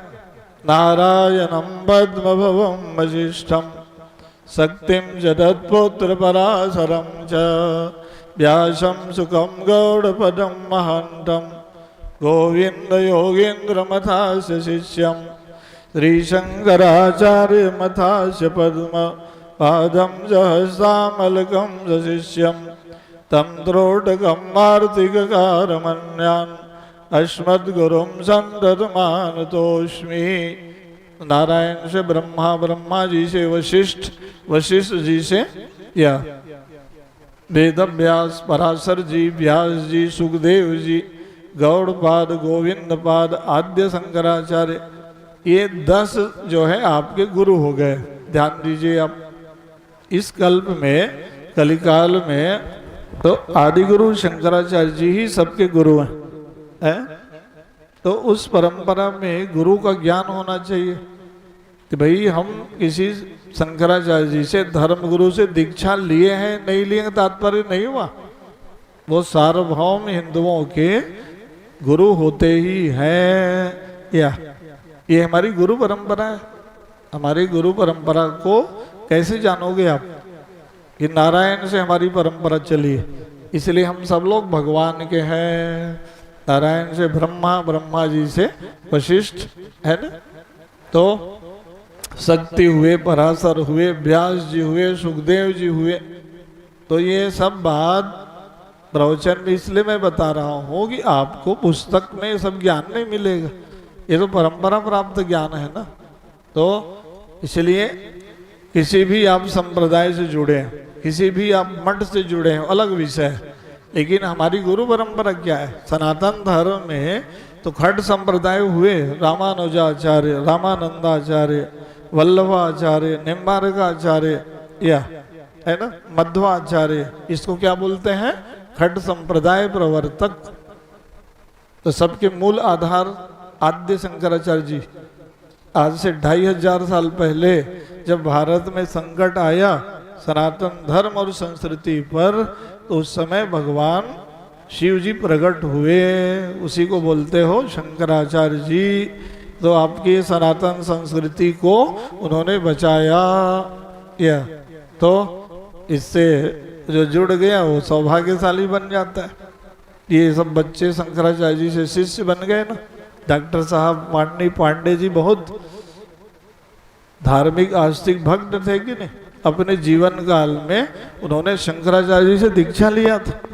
कहा कि हमको गुरु बनाना है। हमने कहा गुरु जी के पास चले जाओ आप। पूरी मठ चले गए वो। जब यहाँ गुरु जी आते हैं तो दीक्षा लेते हैं गुरु जी। हमने कहा जाओ गोवर्धन मठ पुरी, तो ये लोग पुरी चल दिए। जाके वहीं बैठ के वो दीक्षा लिए थे। बहुत बड़ी बात। तो इन लोगों को हमने कहा भाई हमारा काम यही रहा है कि अपने हमने कोई दीक्षा दो, गुरु बनाओ। बहुत मेरा विचार अलग था कि सनातन धर्म से आप जुड़ो, सनातन धर्म के सर्वोच्च धर्म गुरुओं से जुड़ो। तो हम लोगों से तो आप जुड़े ही हुए हो, पूरा छत्तीसगढ़ के आदमी हम लोगों से जुड़े हैं इसके माध्यम से, कथा यज्ञ सत्संग भजन के माध्यम से। शिष्य बनाने का तात्पर्य क्या है? एक परंपरा से, सनातन परंपरा से जोड़ने का अभियान चलाओ। हमारा काम यही कि व्यासपीठ से समाज को सनातन संस्कृति और धर्म परंपरा से जोड़ना चाहिए। तो क्या मैं बोल रहा था कि गुरु परंपरा है ना, तो गुरु मतलब मार्गदर्शक। ये तो मार्गदर्शन दिया देने वाला गुरु वहाँ लुप्त हो गए। देवता लोग बोले अब क्या करें, तो जाओ अब ऐसा करो, विश्व रूप को गुरु बना के ले आओ। बोले तीसरा नाम है उनका तीन मस्तक। एक मुंह से वो वेद पढ़ते हैं, एक मुंह से अन्न भोजन करते हैं, एक मुंह से सोमलता का रस पीते हैं। बड़े अलौकिक अद्वितीय व्यक्तित्व हैं। बोले ज्ञानी विश्व रूप के पास देवता लोग प्रकट हो गए, बहुत प्रार्थना किए, कहा आप गुरु बन जाओ, चलो स्वर्ग में आपको मार्गदर्शन करना। भारत के ऋषि मुनि ऐसे होते थे, बड़े त्यागी तपस्वी। अरे कहा देवता लोग, जंगल में हम रहते हैं, घास फूस की कुटिया, या किसान लोग धान छोड़ देते हैं, शिला बिनने से हमारा काम चल जाता है। बोले अकिंचनानाम निधनम शिलोंचनम, शिला बिनना। देख रहे कितना बड़ा त्यागी था। देवता लोग बोले अरे तो बड़ा वैरागी आदमी। बोले हम लोग आए हैं आचार्य गुरु बनाने, ये कहते हैं हमारा काम शिला बिनने से चल जाता है। बोले नहीं नहीं महाराज, आपके बिना तो हमारा काम नहीं चलेगा ना। बोले देखो ज्ञान की आवश्यकता सबको होती है कि नहीं। देवता लोग बहुत प्रार्थना की है, चलो भाई ठीक है, परोपकार के लिए हमारा ज्ञान काम आ जाए, अच्छा है। बोले गुरु बना लिए, अच्छा क्या समस्या है? बोले गुरु का दायित्व तो है शिष्य की समस्याओं का समाधान करे। तो कहा भाई ये दानव लोग स्वर्ग में राज्य ले लिए, अब कृपा करके बताओ कोई साधन उपाय करो। कहा चलो यज्ञ कराओ, यज्ञ से दैवी शक्ति बढ़ जाएगी, फिर से स्वर्ग का राज्य वापस मिल जाएगा। बोले है ना, यज्ञ शुरू करा दिए। इंद्राय नमः स्वाहा, ब्रह्मणे नमः स्वाहा। यज्ञ में देखते हो नहीं, जैसे ही आप भगवान के नाम से आहुति देते हो, वो पहुंच गया स्वर्ग लोक ब्रह्म लोक, यही अग्नि में जल गया। नहीं या मंत्राधीनास्तु देवता, मंत्र के अधीन है ये। देवाधीनम जगत सर्वम, मंत्राधीनास्तु देवता, ते मंत्रा ब्राह्मणाधीना। तो इसलिए मंत्र जो है बहुत बड़ी शक्तिशाली। पढ़े जैसे ही ना सब देवता प्रसन्न, दानव लोग सचेत हो गए, दौड़ते भागते आए, आचार्य जी से मिल लेते हैं चुपचाप। बोले दानव बड़े चतुर, क्यों? ये विश्व रूप की जो माँ थी ना, त्वष्टा ऋषि की जो पत्नी, वो जो है आई थी दानव कुल से, रिश्तेदारी निकाल लिए मामा भांचक। धीरे जाग बोले अरे भैया भांचा जी, हम लोगों का भी तो कुछ ख्याल रखोगे, ऐसा मंत्र मत जपो कि पूरा ही खत्म हो जाए हम लोग। बोले अब बड़े दयालु होते हैं संत महात्मा सरल, अच्छा अच्छा ठीक है, तुम्हारे हित कल्याण के लिए भी बोल देंगे। बोले ये मंत्र बोलते बोलते ना बोल देते थे। एक बार बोलते थे ब्रह्मणे नमः स्वाहा, फिर बीच में बोल देते थे दानवाय स्वस्ति, दानवों का कल्याण हो। इस बात को देवराज इंद्र का गुप्तचर विभाग सीआईडी बड़े सतर्क ध्यान से सुने। कहा ये नए नए जो गुरु जी आए हैं आचार्य ना, इनका थोड़ा कर्मकांड जांचना पड़ेगा। बोले अच्छा। इंद्र जी ने कहा अच्छा चलो देखते हैं, छिप के आग सुने। अरे एक बार ये बोलते हैं इंद्राय नमः स्वाहा, फिर ये क्या बीच में मंत्र बोल देते हैं। बोले दानवों का कल्याण हो, ऐसे में कैसे जीतेंगे हम लोग। बोले आचार्य गुरु हमारे और नाम लेंगे दानवों का। बोले क्रोध आ गया देवताओं के राजा इंद्र, उसने तक्षा को आदेश दे दिया जाओ गुरुजी का सिरोच्छेदन कर दो। बोले ये उसने कहा भैया ब्रह्म हत्या लग जाएगी, पाप लगेगा तब। बोले अरे तुमको भी यज्ञ में भाग मिलेगा ना, जानते नहीं हो। बोले प्रलोभन दे दिया। उसने कहा अच्छा हमको भी मिलेगा। आहुति डालते हो आप लोग यज्ञशाला में, इसलिए बाहर ना पड़े, वो उसका भाग हो जाता है, देवताओं को नहीं मिलेगा। इसलिए विद्वान पंडित जी लोग यज्ञ में बीच में बोलते रहते हैं ना, ए ठीक से आहुति डालो। अंदर यज्ञशाला में आहुति पड़नी चाहिए। जहाँ तहाँ आप बाहर गिरा देते हो, वो तक्षा का भाग हो गया वहाँ, ये तात्पर्य था वहाँ, है ना। तो उसने कहा कि ठीक है, हम वज्र को चला दिया शस्त्र। अब गुरु जी का सिरोच्छेदन हो गया वहाँ, ब्रह्म हत्या लग गई। देवराज इंद्र को 4 भागों में बांटना पड़ा था सज्जनों। पहला भाग दिया पृथ्वी को, 1 भाग जल को, 1 भाग दे दिया वृक्ष को, और 1 भाग दे दिया माताओं को। 4 भागों में बांट दिया ब्रह्मा जी ने, सबको 1-1 वरदान दे दिया। या पृथ्वी को वरदान दिया, खुदाई करने पर बार बार पड़ जाओगे। जल के ऊपरी भाग में ब्रह्म हत्या रहेगा। अपवित्र वस्तु को शुद्ध करने की क्षमता जल में है बोले। और वृक्षों को कह दिया काटने पर फिर बार बार तुम उग जाओगे बोले। लाशा गौन मतलब ब्रह्म हत्या का रूप है बोले। माताओं को कह दिया 3 दिन अपवित्र रहोगे, सदा भोग्या बने रहोगे। तुमको भी वरदान वही हो गया, ऋतु धर्म का पालन करना चाहिए। ये प्रथमे हनि चांडाली, द्वितीय ब्रह्म घातिनी, तृतीय रजकी प्रोक्ता, चतुर्थे हनि शुद्धति, श्लोक में लिखा हुआ है ना। तो इसलिए चारों का बहुत बड़ा योगदान हुआ ब्रह्म हत्या के निवारण में। ब्रह्म हत्या का निवारण हो गया इस बार जो है। तो त्वष्टा ऋषि को जब मालूम पड़ा कि विश्वरूप को, इतने बड़े ज्ञानी को गुरु बना लिए, देवता लोग मरवा दिए बोले। इंद्र ने सफाई दिया वहां कि भाई देखो मेरा गुप्तचर सीआईडी विभाग ने बताया, देवताओं के गुप्तचर बहुत सीआईडी वहाँ, यहाँ कितने सीआईडी काम कर रहे हैं राज्य सरकार केंद्र सरकार के पास। तो भगवान तो अनंत ब्रह्मांड के मालिक हैं, उनका गुप्तचर सीआईडी लगा हुआ है सज्जनों। ऑनलाइन उनके यहाँ काम होता है, कंप्यूटराइज व्यवस्था है भगवान के यहाँ। आप लोग अभी कंप्यूटर मोबाइल नहीं जाने हो, उनके यहाँ तो बहुत पहले से 14 लोग बिल्कुल ऑनलाइन 24 घंटा काम करते हैं। उनके गुप्तचर बहुत सतर्क रहते हैं। क्यों? अनंत ब्रह्मांड के मालिक हैं भगवान। हम लोग तो खाली पृथ्वी को देखते हो, ऐसे ही अनंत ब्रह्मांड है, और अनंत ब्रह्मांड में अनंत जीव रहते हैं, और उन सभी जीवों के बारे में भगवान जानते हैं। कौन कहाँ पर क्या करता है, कैसे रहता है, क्या करता है। या तो सीआईडी नहीं रखेंगे हैं? कौन कौन सीआईडी भगवान के हैं? बच्चे लोग कथा में सुन ले रहो, भगवान के सीआईडी विभाग या पंचलोकपाल, 10 दिक्पाल, या ये पूरे दिन रात काम कर रहे हैं वहाँ। पूरा आपका लेखा जोखा बहुत तगड़े भगवान के है ना। तो इसलिए कहा कि भाई गुप्तचरों सीआईडी ने बताया को हमने कदम उठा दिया। बोल कि हमारे गुरु, हमने हमारा पक्ष कमजोर हो जाएगा। या बोले नहीं नहीं ऐसा नहीं, ब्रह्म हत्या लग गया तुमको।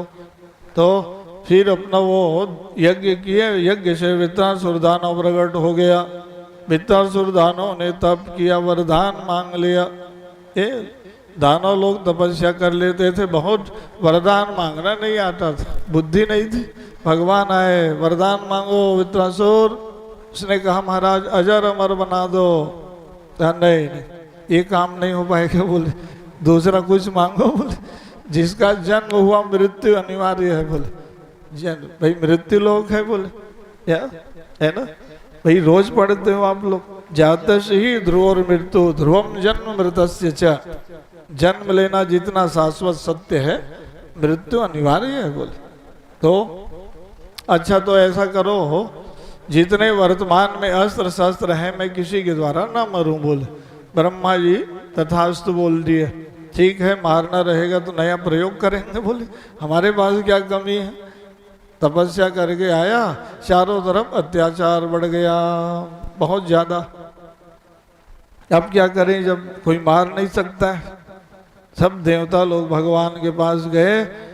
भाई असुर लोग जब प्रबल होते थे ना तो दैवी संपदा को मिटाने का प्रयास करते थे। यही है तमोगुण, आसुरी प्रवृत्ति है नहीं। यज्ञ बंद करा देना, सती साध्वी माताओं को प्रताड़ित करना, या भजन कीर्तन पूजा यज्ञ बंद करा देना, तीर्थ और धाम में विकृति लाना, ये इसी को बोलते हैं आसुरी प्रवृत्ति। या तो उसके कारण क्या है, सब लोग परेशान हुए, पहुंच गए किसके पास, भगवान के पास। जाके कहा कि प्रभु अब आपको कृपा करना पड़ेगा, कोई अस्त्र शस्त्र से नहीं मार सकते वृत्रासुर दानव को, तो क्या उपाय है। बोल भगवान ने कहा इसके लिए ऐसा करो, दधीची ऋषि के पास जाओ, उसके हड्डी से वज्र नाम का आयुध बना लो। बोले दधीची ऋषि के तपस्या का बल ज्यादा है। पहुंच गए नैमिषारण्य में, गोमती नदी के तट में तपस्या करते थे। अभी भी आप जाते हो नैमिषारण्य तो दधीची कुंड बनाए है नहीं। दधीची ऋषि ने वही अपना प्राण त्याग के अस्थि का दान दिया था। तो सब देवता पहुंच गए, बहुत प्रार्थना किए, महाराज परोपकार के लिए आप अस्थि का दान दे दो। उसने कहा भैया शरीर त्यागना पड़ेगा है ना। फिर भी उन्होंने परीक्षा लिया, फिर अपना अस्थि दान दे दिया, वज्र बना लिए देवता लोग। युद्ध के मैदान में पहुंच गए, देख रहा। तो जहाँ से युद्ध होना था वो वृत्रासुर दानव भगवान का ध्यान लगाए बैठा है। विचार करो, जिससे लड़ाई लड़ना है, देवराज इंद्र ऐरावत हाथी में चढ़ के पहुंच गए किसके पास, युद्ध करने।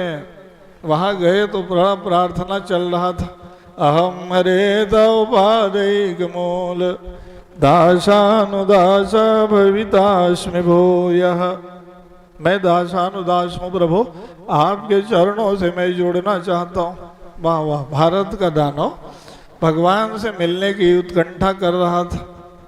अजात भक्षा इव मातरं खगास सन्यम यथावत्सतरो सुधार्था प्रिय प्रियेव्युसुतं विशुन्ना मनोरविन्दाक्षरे त्वाम। भागवत के श्लोक में वृत्रासुर दानव ने भगवान से मिलने की अभिलाषा किया। बहुत सुंदर भाव में बोला, वहाँ कई श्लोक पढ़ा। अहम हरे तौपादैक मूल दासानुदास भवितास्मि भूयः। और सुंदर बात बोला वह, न नाग पृष्ठम न च पारमेष्ठम न सार्वभौमं न रसाधिपत्यम न योग सिद्धेर पुनर्भवं मा समंजसे त्वाविरहैकांक्षे। प्रभु मैं आपके चरणों से मिलने की आकांक्षा रखता हूँ, बहुत दिन हो गया है। बोल कैसे, अरे भैया मेरे को ना ब्रह्मा का पद चाहिए न इंद्र का पद चाहिए, बोले न मैं लोकपाल दिक्पाल बनना चाहता, आपके चरणों में मुझे स्थान मिल जाए। कैसे, तो 3 उदाहरण दे दिया। वो बहुत मार्मिक अपील है उसका। भगवान से मिलने की अभिलाषा कैसे करना चाहिए, ये भारत का वृत्रासुर दानव बोल रहा है। देख कहा जैसे लेवाई बछड़े शाम की संध्या वेला होने पर अपने माँ के आने की बाट जो होती है, माँ आएगी मुझे बढ़िया दूध पिलाएगी। अच्छा, दूसरा उदाहरण दिया, छोटे छोटे पक्षी जब घोंसले में रहते हैं, संध्या होने पर वो चहकने लगते हैं, माँ आएगी अब मुझे भोजन खिलाएगी। या वैसे ही हमारा मन आपके चरणों में लग गया। तीसरा उदाहरण दिया, विरहिणी नायिका परम प्रियतम प्रेमास्पद पतिदेव के आने के जैसे बाट जो होती है, वैसे ही मेरा मन आपके चरणों में लग गया। देवराज इंद्र ने सुना, अरे जिसको मैं मारने आया हूँ भैया ये तो लंबी कामना करता है, बोले ये तो भगवान से मिलने के लिए आतुर है, बोले अभिलाषा करते रहना चाहिए। जब भारत का एक वृत्रासुर दानव भगवान से मिल सकता है तो हम आप क्यों नहीं मिल सकते? हम भी अपनी अभिलाषा को, अपनी कामना को भगवान के पास रोज बढ़ाते रहो। कन्हैया आपसे हमको मिलना है, बोलोगे तब तो मिलेंगे भगवान। बोलने में भी कंजूसी करोगे तो कन्हैया कैसे मिलेंगे आपसे? है? रोज रोज बोलो उनके पास जाके, है? भगवान से कि प्रभु आपसे हमको मिलना है, बोल रोज बोलते रहोगे ना, भगवान समझ जाएंगे कि वाह वाह ये तो बड़ा अभिलाषी भक्त है, मेरे चरणों से ये जुड़ना चाहता है ना। तो ये वृत्रासुर दानव की बड़ी अद्भुत कथा है और बहुत सी बातें हैं। यहाँ तो कथा को पूर्णता की ओर ले चलता हूँ। है भाई, वृत्रासुर दानव जानते हो पूर्व जन्म में राजा था, तो ये दानव कैसे बन गया है ना? क्या हुआ, इससे भूल हो गई। बहुत बड़े सम्राट सूरसेन नाम के राजा, तो चित्रगुप्त नाम के राजा थे और राजा से ये तपोबल के कारण गंधर्व हो गए। विमान में उड़ते थे आकाश मार्ग में, तो भगवान शिव पार्वती माँ अंकीकृत मुद्रा में जंगल पर्वत पहाड़ में बैठे थे। अब ये जान नहीं पाया उसका रहस्य क्या है। क्या हुआ, कामदेव ने भगवान शंकर जी से कहा कि प्रभु ऐसा है, आप ध्यान लगाए थे, मैं जाके भंग कर दिया, आपने मुझे जला दिया। बोले अब आप पार्वती माँ के साथ रहते हो, आपके ऊपर कोई काम का विकार ना पड़े तो ऐसा तब मैं जानूंगा ना कि आपके ऊपर काम का प्रभाव नहीं पड़ा। अच्छा, शंकर भगवान ने कहा तो ठीक है, अभी हम प्रयोग करके दिखा देते हैं। बोले या इसी को बोलते हो अर्धनारीश्वर भगवान। शिव और शक्ति तत्वता एक है कि नहीं? भगवान के आधे अंग पार्वती माँ के, आधे अंग महादेव भगवान शिव जी के। अर्धनारीश्वर रूप में भगवान शिव जी वहां बैठे थे। ये गंधर्व नहीं समझा कि किस लिए भगवान ऐसा रूप बनाया। आकाश मार्ग में चलते चलते थोड़ा सा यह उपहास कर दिया।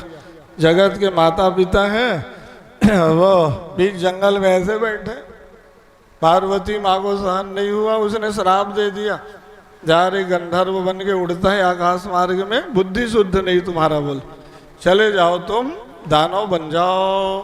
देख रहा, तो इसलिए वो चित्रकेतु राजा जो गंधर्व था वही जो है वृत्रासुर दानव बन गया। ये बड़ी अद्भुत बात है कि नहीं? इसलिए भगवान की लीलाओं को समझने का प्रयास करते रहना चाहिए। यही वृत्रासुर दानव इसीलिए ना पूर्व जन्म के तपस्या का प्रभाव था, भगवान से मिलने के लिए कामना कर रहा था। इंद्र ने वज्र चला दिया, कलाई में पड़ा, फिर उठाए इस बार तो उसके दोनों भुजाएं कट गई। वृत्रासुर दानव को देवराज इंद्र ने पेट में निगल दिया, सीधा ही मुंह फैलाया।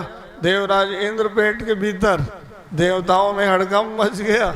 अब क्या हो गया भैया, इंद्र जी तो पेट में चले गए। बोले तो क्या करना? फिर नारायण कवच विद्या का प्रभाव बताया। माताओं ने बहुत धैर्य धारण किया है। 5 मिनट में आरती होगी, नहीं तो सब चले जाएंगे, गुरु जी प्रवचन ही बंद नहीं कर रहे हैं। बोले तो क्या बताया मैं, क्या है कि धारा प्रवाह भागवत के प्रवचन तो सब बंद हो गया, इसलिए मैं तो आप सबको बताना चाह रहा हूँ कि भागवत ऐसे होना चाहिए। 2 घंटा मैं बोलते रहता हूँ, एक भी बार कुछ भजन बुलवाया? लगातार मैं 4 घंटा बोल सकता हूँ बिना भजन गाए भी। ये तो आज इसी भागवत की आवश्यकता है। भागवत पहले ऐसे ही होता था, 6-7 घंटा प्रवचन होता था, बीच में 5 मिनट ठीक है भजन गा दिया। अभी तो भजन ही हो रहा है, भागवत बंद हो गया। बोल तो आप सोचते हो इसी के नाम भागवत हो रहा है, या उससे काम बिगड़ गया कि नहीं समाज का? भागवत कथा को भागवत जैसे सुनना पड़ेगा। ये भागवत में इतनी कथाएं हैं जिसको कोई बोल ही नहीं सकता है। 7 दिन कौन कहे, 70 दिन में नहीं बोल सकते हो, ये जान ले रहो।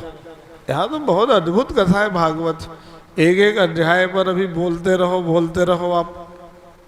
तो धारा प्रवाह अभ्यास रहेगा तब तो बोलोगे, या वहाँ तो पारायण करना पड़ेगा।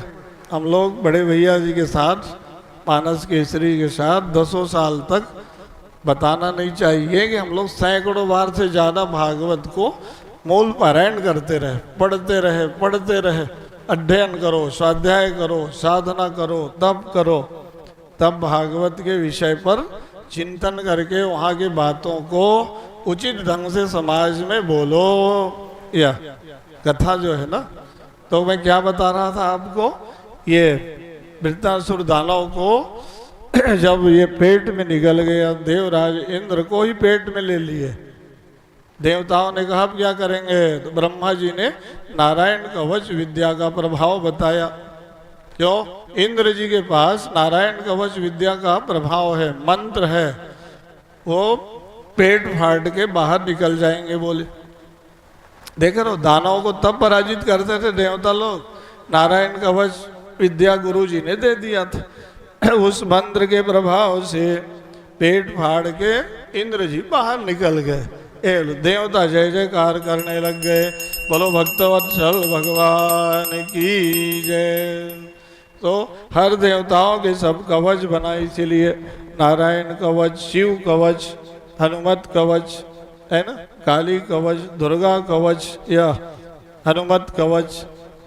जिसको पाठ करना आता हो, संस्कृत पढ़े लिखे हो, जिनको अधिकार हो, वो बैठ के इस कवच विद्या का पाठ करो। आपके पास भी ज़्यादा देवी संपदा आ जाएगी। गुरुमुख से आप इसको सीख लो। तो यहाँ तो भारत के पास मंत्रों की बहुत बड़ी शक्ति है, इसलिए अध्यात्म विद्या से ओतप्रोत है भारत देश। इसको बोलते हैं दैवी संपदा, है नहीं। फिर इधर ब्रह्म हत्या लग गया इंद्र को, इस बार सदेह दौड़ाए तो कमल लाल तंतु में जाके छिप गया इंद्र जी। तो इस बार क्या है कि फिर यज्ञ किया। किसने? ब्रह्मा जी ने कहा भैया यज्ञ कराओ, तब प्रायश्चित हो पाएगा बोले। इंद्र जी कमल लाल तंतु में छिप गए तो क्या करना पड़ा, वहां नहुष नाम के राजा को इंद्र बना दिए। जैसे वो इंद्र बने तो लोभ आ गया मन में, या विकार आ गया, आसक्ति राग बढ़ गया। भाई किसी को ऊंचा पद मिल जाए तो बुद्धि में विकार ना आए, इसकी आवश्यकता है ना। तो क्या किया उन्होंने, समाचार भेज दिया सची के पास कि भाई मैं इंद्र हूँ, मेरे महल में आके रहो बोले। अब इंद्राणी पतिव्रता सची माँ अब बेचारी परेशान हो गई। अब क्या करना, तो गुरु जी को याद की।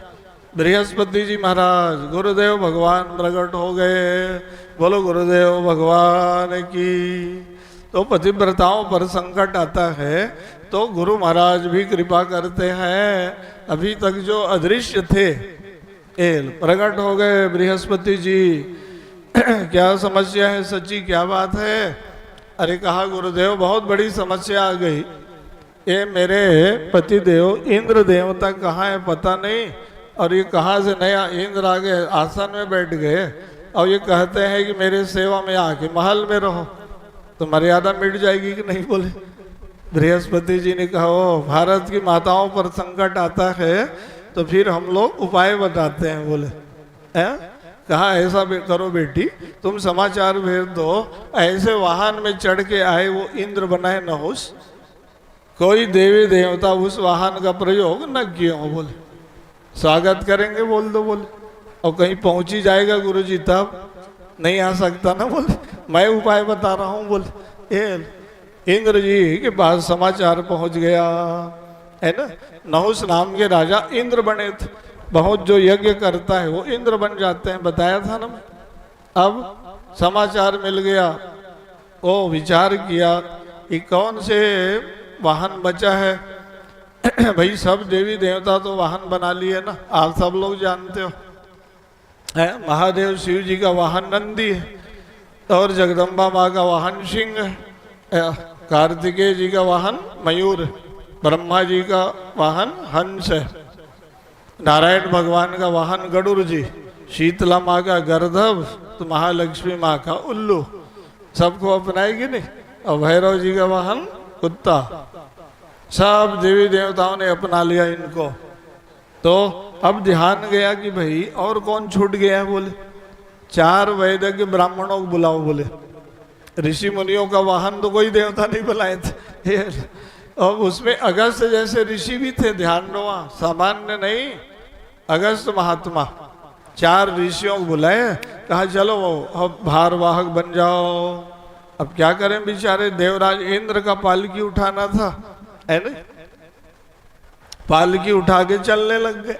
तो कभी बेचारे ऋषि मुनि महात्मा किसी के भार ढोए रहे, तब वेदा के ब्राह्मण को कहोगे कि खेत में जाके काम करो। अब वो बेचारे पालकी उठाए चलते थे, धीरे धीरे चले। ऊपर से वो नहुस जो इंद्र बना था वो कहने लग गया, शत्वरम सर्प सर्पेति शक्रोधो नहुषो वदत। सर्प सर्प, सर्प माने शीघ्र, जल्दी चलो। अब नहुस जी कई बार सुने, सहन नहीं हुआ तो उसने श्राप दे दिया। ये श्राप देना माने संकल्प पढ़ दिए ऋषि लोग, कह दिए जाओ तुम सर्प बन जाओ। बहुत बोलते हो सर्प सर्प है भाई, एक तो सची पतिव्रता है, उसको कुदृष्टि से देखते हो, तुम्हारा विचार बदल गया। बोले देवराज इंद्र होने पर तुम्हारे बुद्धि में इतना बड़ा विकार आ गया, इसलिए जाओ तुम सर्प बन जाओ बोल दिए। बहुत गिड़गिड़ाया नहुस जो इंद्र बना था, कहा नहीं नहीं, जिस स्तर का तुम्हारा अपराध वैसे ही तुमको दंड मिलेगा, सर्प बने पड़े रहो, जाओ द्वापर युग में तुम्हारा उद्धार होगा। कब? जब भगवान कृष्ण लीला करने आएंगे जंगल में ना, दर्शन पाओगे तो तुम भी तर जाओगे बोल दिए। ये भाई अवसर आ गया, ध्यान लो, है ना। भाई नहुस को, इंद्र को भी भगवान अगस्त जी ने क्या बना दिया, सर्प बना दिया। तो भारत के ऋषि मुनि कैसे होते थे, कितना बड़ा ज्ञान है ना। व्यासपीठ को सामान्य नहीं समझना, गुरु गद्दी के द्वारा राजाओं को नियंत्रित कर देते थे। ये बहुत बड़ा ज्ञान हुआ कि नहीं, है ना। तो इसलिए उन्होंने क्या बना दिया, सर्प बना दिया। या तो कहा कि भाई अब चलो, अब देवताओं को राज्य मिलेगा। तो अगस्त ऋषि वो थे, आतापी बातापी दानवों को, या उन्होंने क्या बना दिया, सर्प बना दिया। ये आतापी बातापी दानवों को पेट में बचा दिया था, कथा बताया था कि नहीं है। दानव लोग निमंत्रण में महात्मा लोग बुला लेते थे और पेट में फल बन के पहुंच जाते थे, पेट फाड़ के निकल जाते थे। या देख रहा, अब वो नंबर आ गया भोजन में किसका, अगस्त ऋषि का। अगस्त ऋषि पहुंचे भोजनालय में, तो ये दानव लोग पेट में पहुंच गए फल बन के। दानव बड़े मायावी, सेव संतरा मौसम्बी अनार बन जाते थे, पेट में पहुंच जाए और पेट फाड़ के निकल जाते थे माया के द्वारा। अगस्त ऋषि सामने थोड़ी माया चलेगा, है नहीं। जैसे ही वो पेट हिलने लग गया तो अगस्त ऋषि जान गए कि वाह, ये सामान्य फल नहीं है भैया, ये तो दानव है। वो 3 बार अपना गीला हाथ पेट को ऐसा ऐसा घुमाए, दानव लोग पेट में ही पच गए, बाहर निकलने नहीं दिए। देख रहा, भारत के ऋषि मुनि ऐसे होते थे, अपने तपोबल और मंत्र के प्रभाव से दानव लोगों को पेट में पचा देते थे। सामान्य बात, इसलिए मंत्रों की शक्ति, मंत्रात्मक साइंस था उस समय का। विज्ञान जो है तपोबल पर आधारित था, मंत्र का, साधना का, तप का बल बहुत ज्यादा था भारत के ऋषियों के पास। उसी तपस्या को अभी सब कमजोर कर दिया गया। या न साधना का बल, न तप का बल, न ज्ञान का बल, न सिद्धि का बल। आप तमोगुण को, आश्रय प्रवृत्ति को कैसे जीत पाओगे, है ना। इसलिए ब्राह्मणों के पास साधना का, तप का, या और ज्ञान का बल होना ही चाहिए, है ना।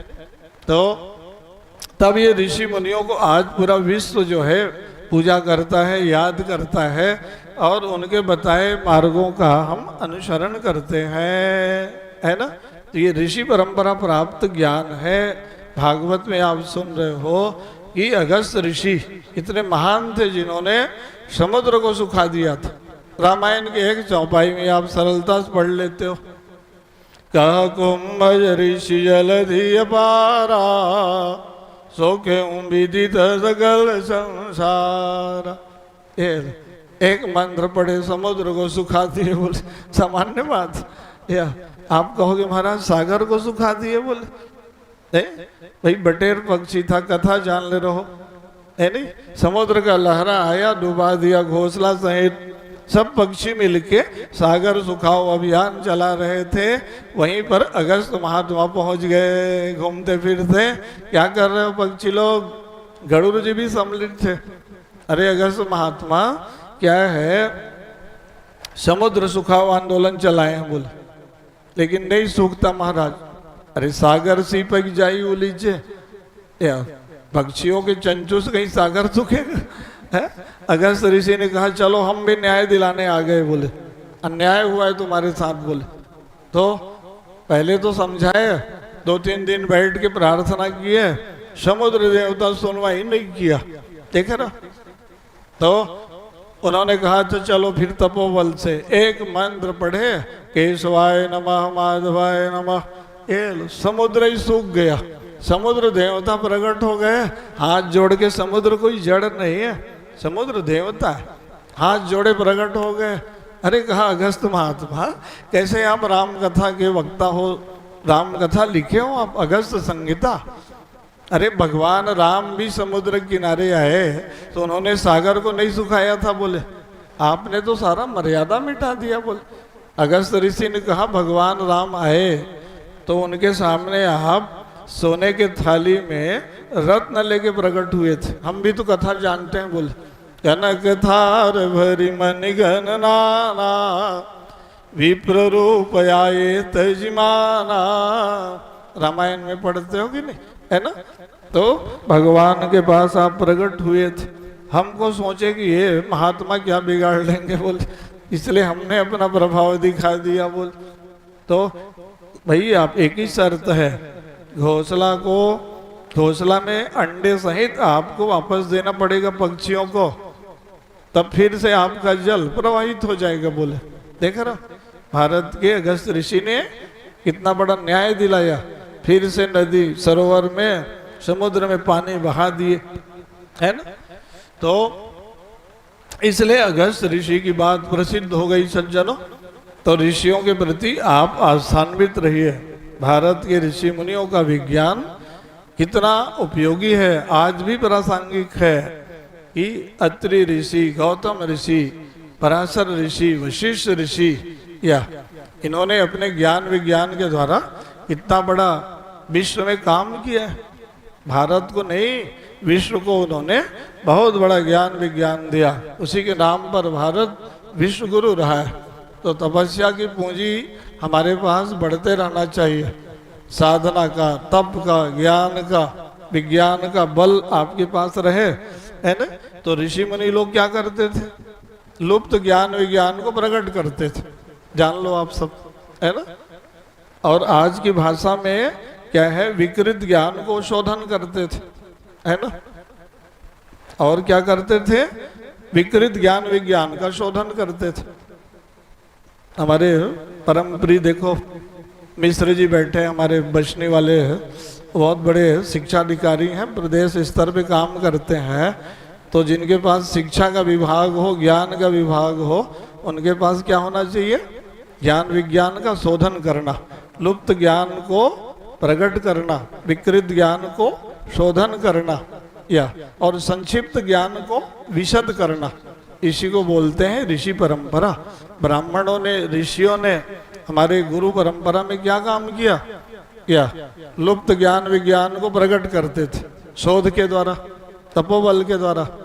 और कोई विकृति आ जाती थी उस क्षेत्र में, उसका शोधन करते थे। समाज की भाषा में जो ज्ञान रहता था उसको विस्तारित कर देते थे। इसी को कहते हैं व्यास पद्धति। वेद व्यास जी ने ये सब पुराणों की रचना नहीं की होती तो हम लोग ये पुराण की कथा कहाँ गाते। आप पुराणों की कथा कहाँ सुनते हैं, या वैदिक साइंस, वेदों के ज्ञान विज्ञान को उन्होंने विशद करके व्याख्या कर दिया। तो ये हम लोगों का भी दायित्व है ना।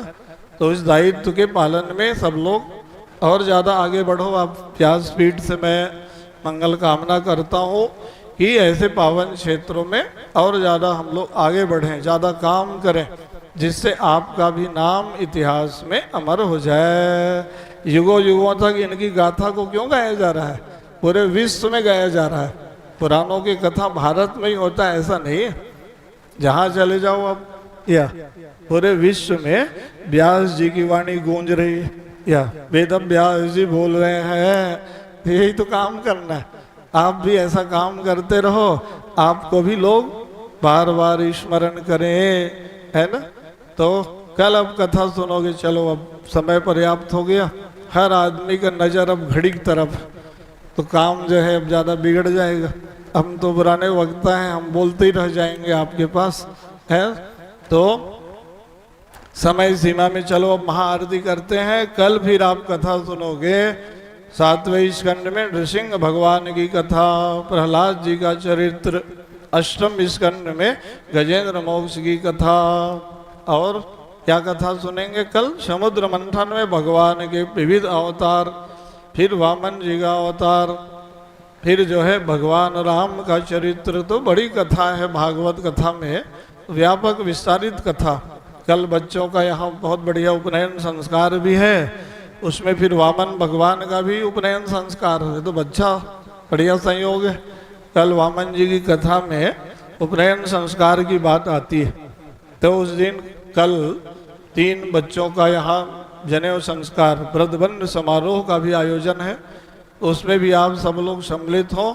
फिर वामन जी की कथा में भी आप लोग ज़्यादा से ज़्यादा लोग भाग लें, है। इस भावना के साथ आप सबके लिए शुभ मंगल कामना करते हुए आप सब के लिए भगवान के चरणों में प्रार्थना करता हूँ कि आप सबकी मति बुद्धि भगवत भक्ति से ओतप्रोत हो। सब मिलके आरती गाएं और प्रसाद लेकर ही सब लोग जाएंगे। बोलो वृंदावन बिहारी लाल की जय।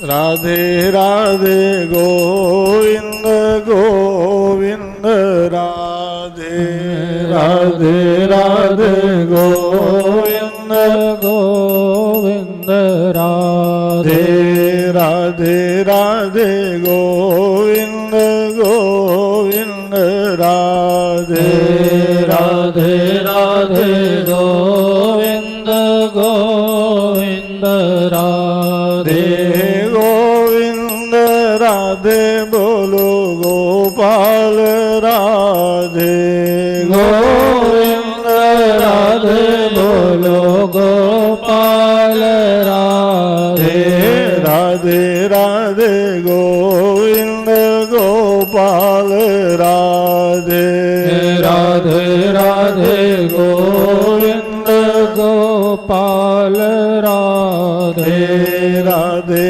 राधे गोविंद गोपाल राधे राधे राधे गोविंद गोपाल राधे। बोलो वृंदावन बिहारी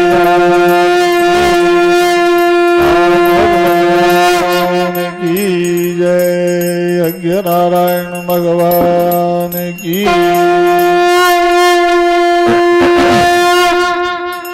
चंद्रमा मनसो व्यादशयोजायता श्रोत्राद्वायुष्प्राणशमुगादग्निरजायता।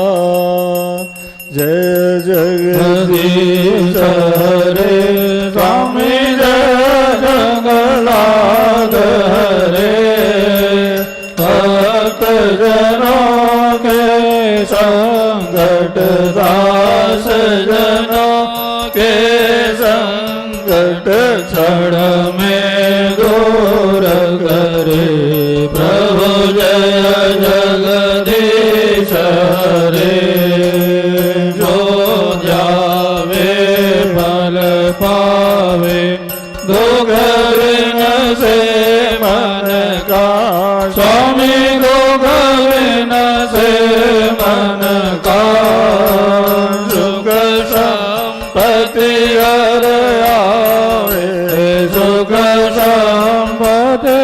पर आवे। कष्ट मिटे तन का प्रभु जय जगदीश हरे। मात पिता तुम मेरे शरण गऊ मैं किसके।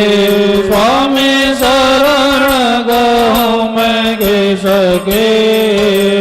तुम बिना और न दूजा प्रभु बिना और न दूजा।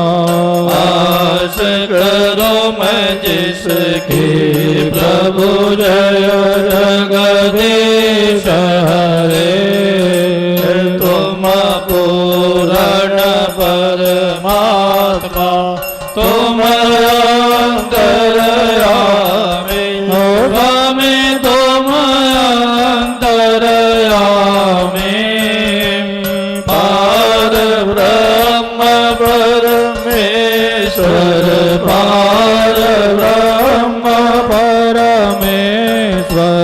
तुम सबके स्वामी प्रभु जय जगदीश हरे। तुम करुणा के सागर तुम पालन करता। स्वामी तुम पालन करता। मैं मूर्ख कल कामी मैं सेवक तुम स्वामी। कृपा करो भरता प्रभु जय जगदीश हरे। तुम हो एक गोचर सबके प्राणपति। स्वामी सबके प्राणपति। किस विधि मिलाऊं दया में। किस विधि मिलाऊं कृपा में। तुमको मैं कुमति प्रभु जय जगदीश हरे। दीन बंधु दुख हरता तुम जग मेरे।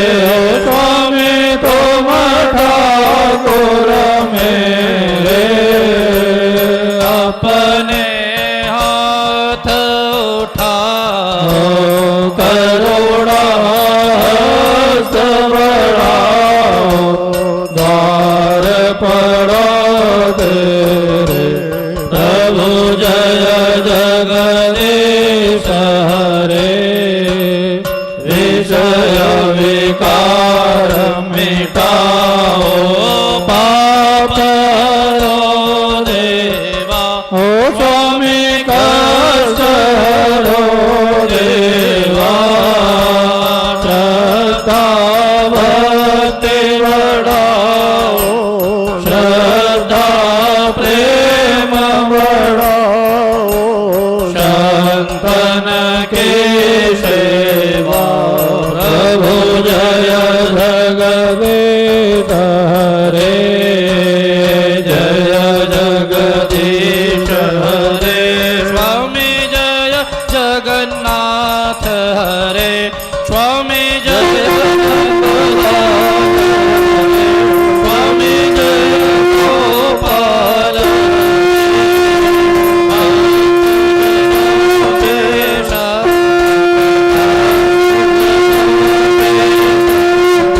क्षण में दूर करे प्रभु जय जगदीश हरे।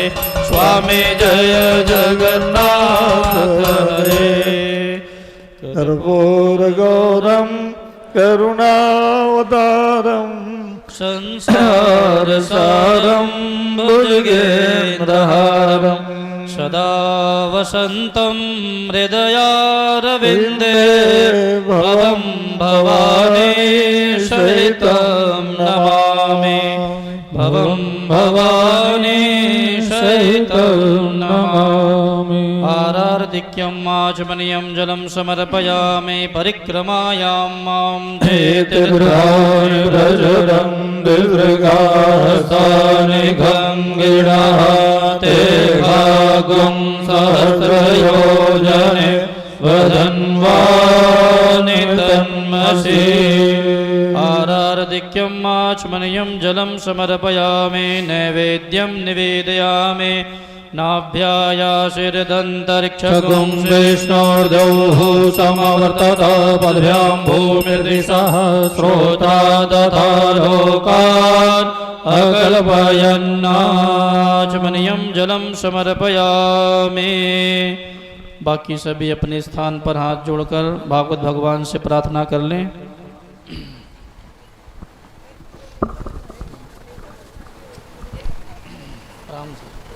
त्वमेव माता च पिता त्वमेव त्वमेव बन्धो च सखा त्वमेव त्वमेव विद्या द्रविणं त्वमेव त्वमेव सर्वं मम देव देव करचरणघृतं वा कायजं कर्मजं वा श्रवणनयनजं वा मानसं वा पराधं विहितं विहितं वा सर्वमेतच्छमस्व जय जय करुणाब्धे श्रीमहादेव शम्भो।